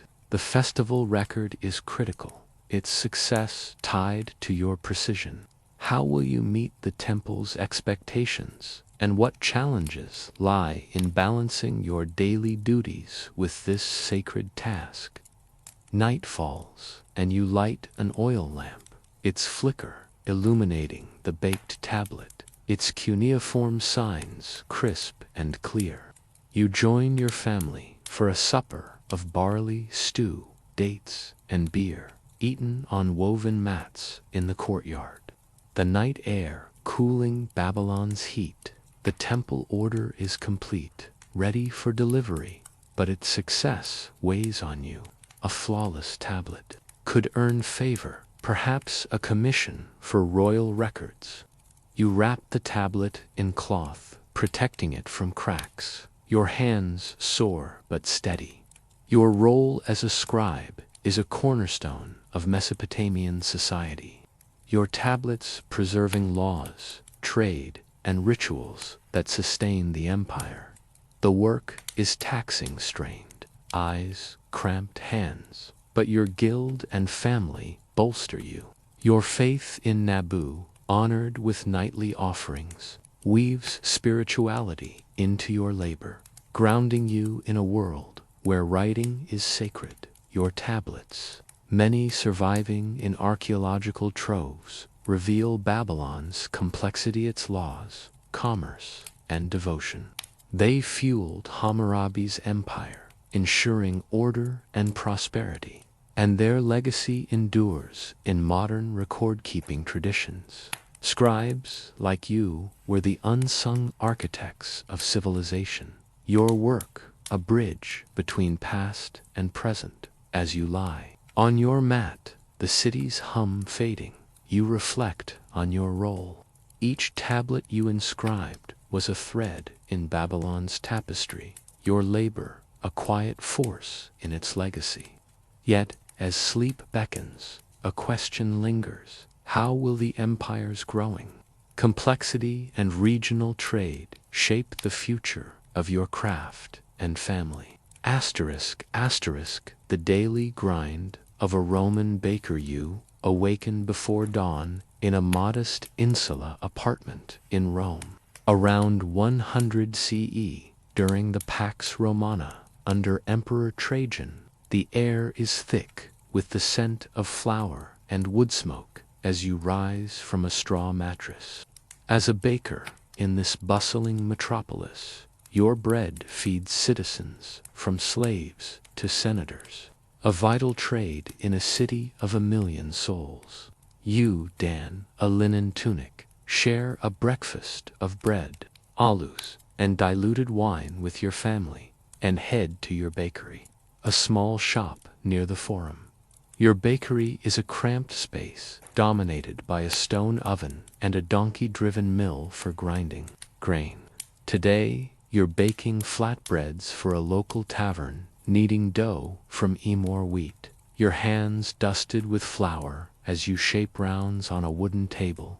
The oven, fired with olive wood, glows hot, and you slide the dough onto its stone floor with a peel, the heat stinging your face.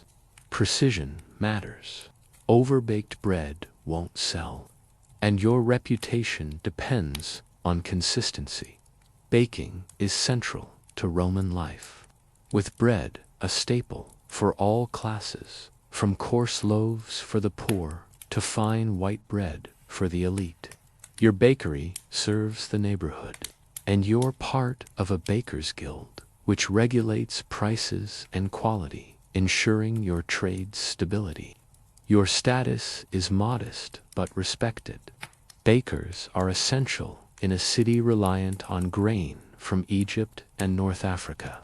The state's grain dole keeps prices low, but competition among bakers is fierce. The morning is busy, filled with the rhythmic thud of kneading and the mill's steady grind. Your wife sells loaves at the shop's counter while your son feeds the donkey, learning the trade. You pause to offer a pinch of flour to Vesta, goddess of the hearth, at a small shrine, praying for a good bake. As you pull golden loaves from the oven, a messenger arrives from a wealthy patron, requesting fine bread for a banquet. What demands will this order bring, and how will it test your craft in Rome's bustling market?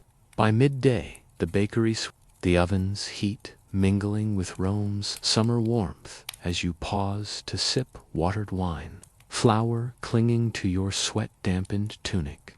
The patrons order fine white bread for a senator's banquet, trickers sifted wheat flour, a costly ingredient, and a lighter, airier texture than your usual loaves.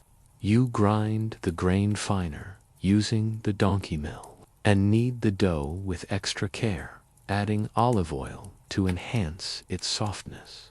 The oven must be perfectly timed. Underbaking risks a soggy loaf, a disgrace to your guild's standards. Your afternoon is consumed with this task, shaping loaves with precision while the mill grinds and the oven roars. The work is grueling. Your arms ache from kneading, and the heat reddens your skin, but it ties you to Rome's pulse. Your guild provides support, sharing extra flour when your stock runs low, a communal bond that keeps your bakery afloat. The city hums, outside vendors shouting, carts rattling as customers line up for your daily bread, their coins and bartered goods sustaining your family. You share a quick lunch of bread and cheese with your wife, discussing the banquet order and the cost of fine flour, which may strain your budget. Faith anchors your routine. You offer a small loaf to Vesta, praying for a flawless bake. Competition is fierce. A rival baker across the forum undercuts prices, and you rely on your reputation for quality to keep customers. The banquet order brings scrutiny. Senators expect perfection, and success could lead to more elite clients.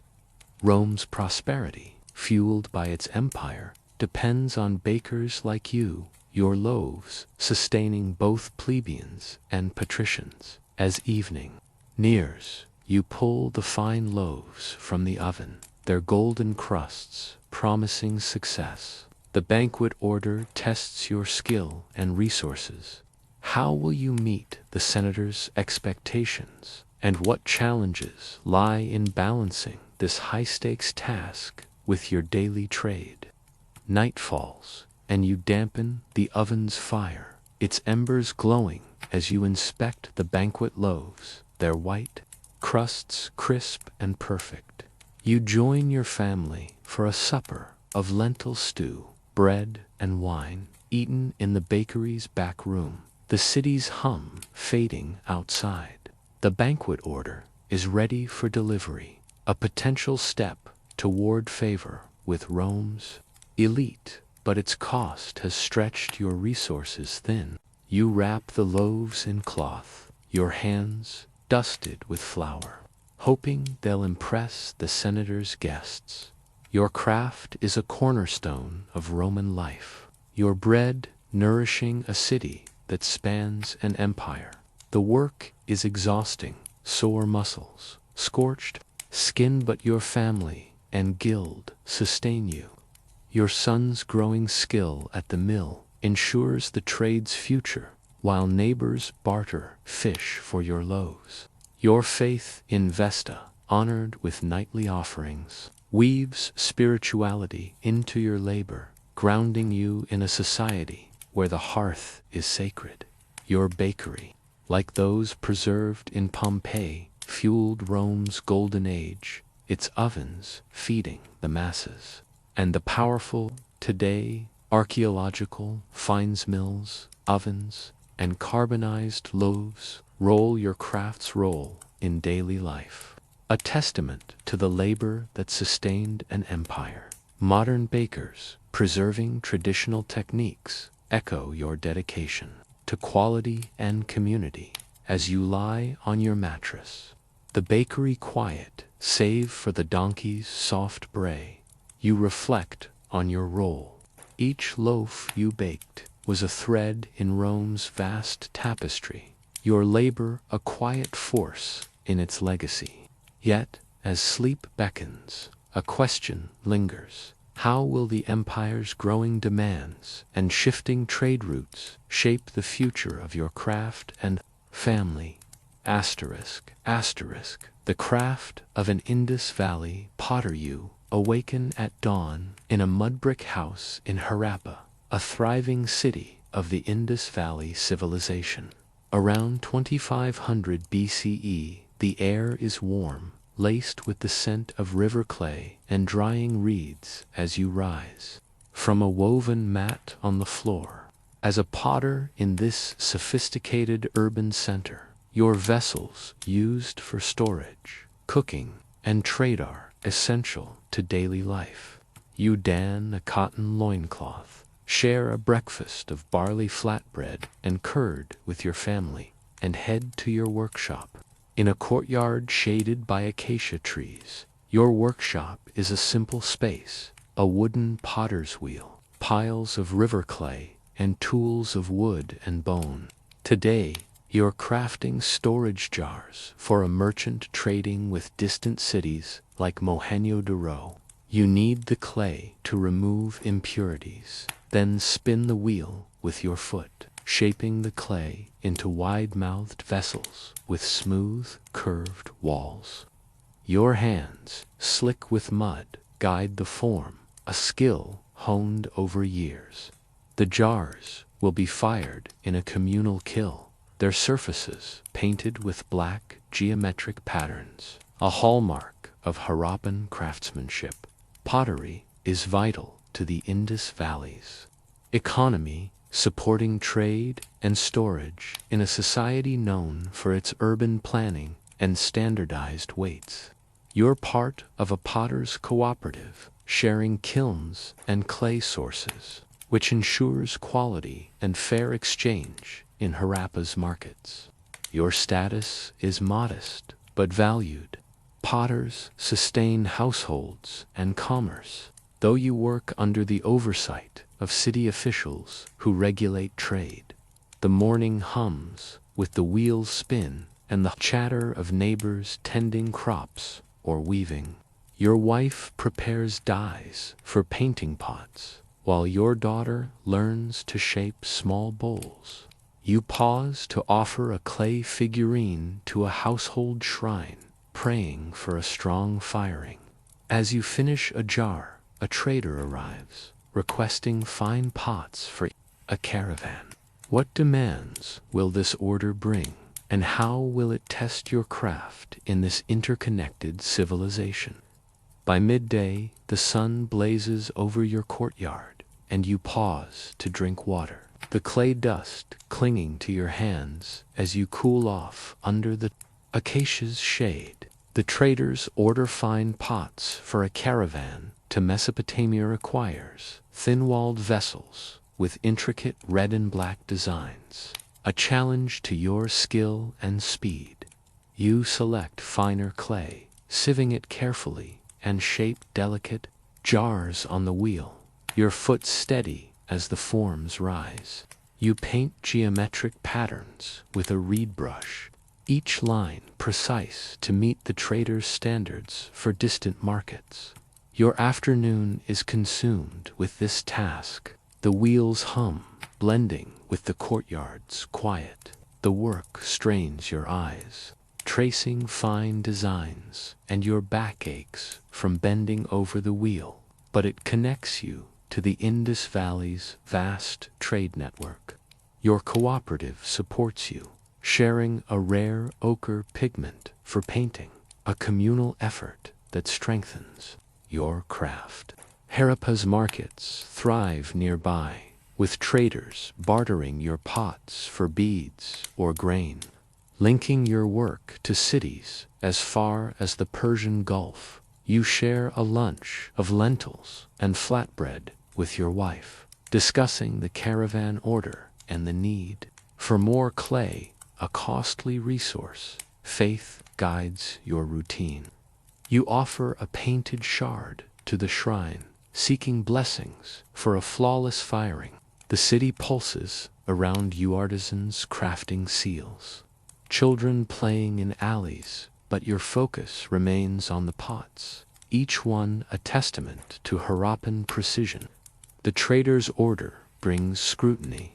A cracked pot could harm your reputation. In distant markets, the Indus Valley's prosperity relies on crafts like yours. Your pottery enabling trade and storage across a disciplined civilization.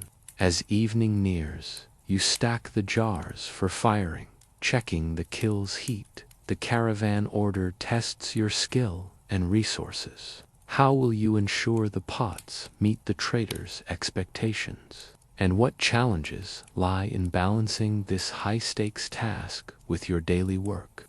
Night falls, and you tend the kiln, its glow illuminating the courtyard as the caravan pots fire, their painted patterns faintly visible in the heat.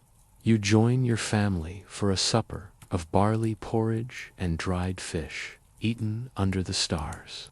The city's hum softening. The caravan order dominates talk. A successful delivery could secure steady trade, but a flawed pot could tarnish your name. You check the kill's fire, adding wood to maintain heat, your hands rough from clay and heat. Your craft is a pillar of the Indus Valley's prosperity. Your pots enabling storage and trade in a civilization famed for its order and ingenuity. The work is grueling, aching joints, strained eyes, but your cooperative and family sustain you. Your daughter's skill at shaping bowls promises continuity, while neighbors share fuel when your stock runs low. Your offerings to the household shrine, simple clay figures, weave spirituality into your labor, grounding you in a society where craft and ritual intertwine. Your pottery, found in archaeological sites like Harappa and Mohenjo-Daro, reveals a sophisticated culture, its standardized vessels a testament to your skill. These pots fueled trade across ancient networks, reaching Mesopotamia and beyond, and their legacy endures in modern pottery traditions. Your work, though humble, was a quiet force in a golden age of urban life. As you lie on your mat, the kilns crackle fading, you reflect on your role. Each pot you shaped was a thread in the Indus Valley's tapestry, your labor vital to its legacy. Yet, as sleep beckons, a question lingers. How will the civilization's expanding trade and urban growth shape the future of your craft and family?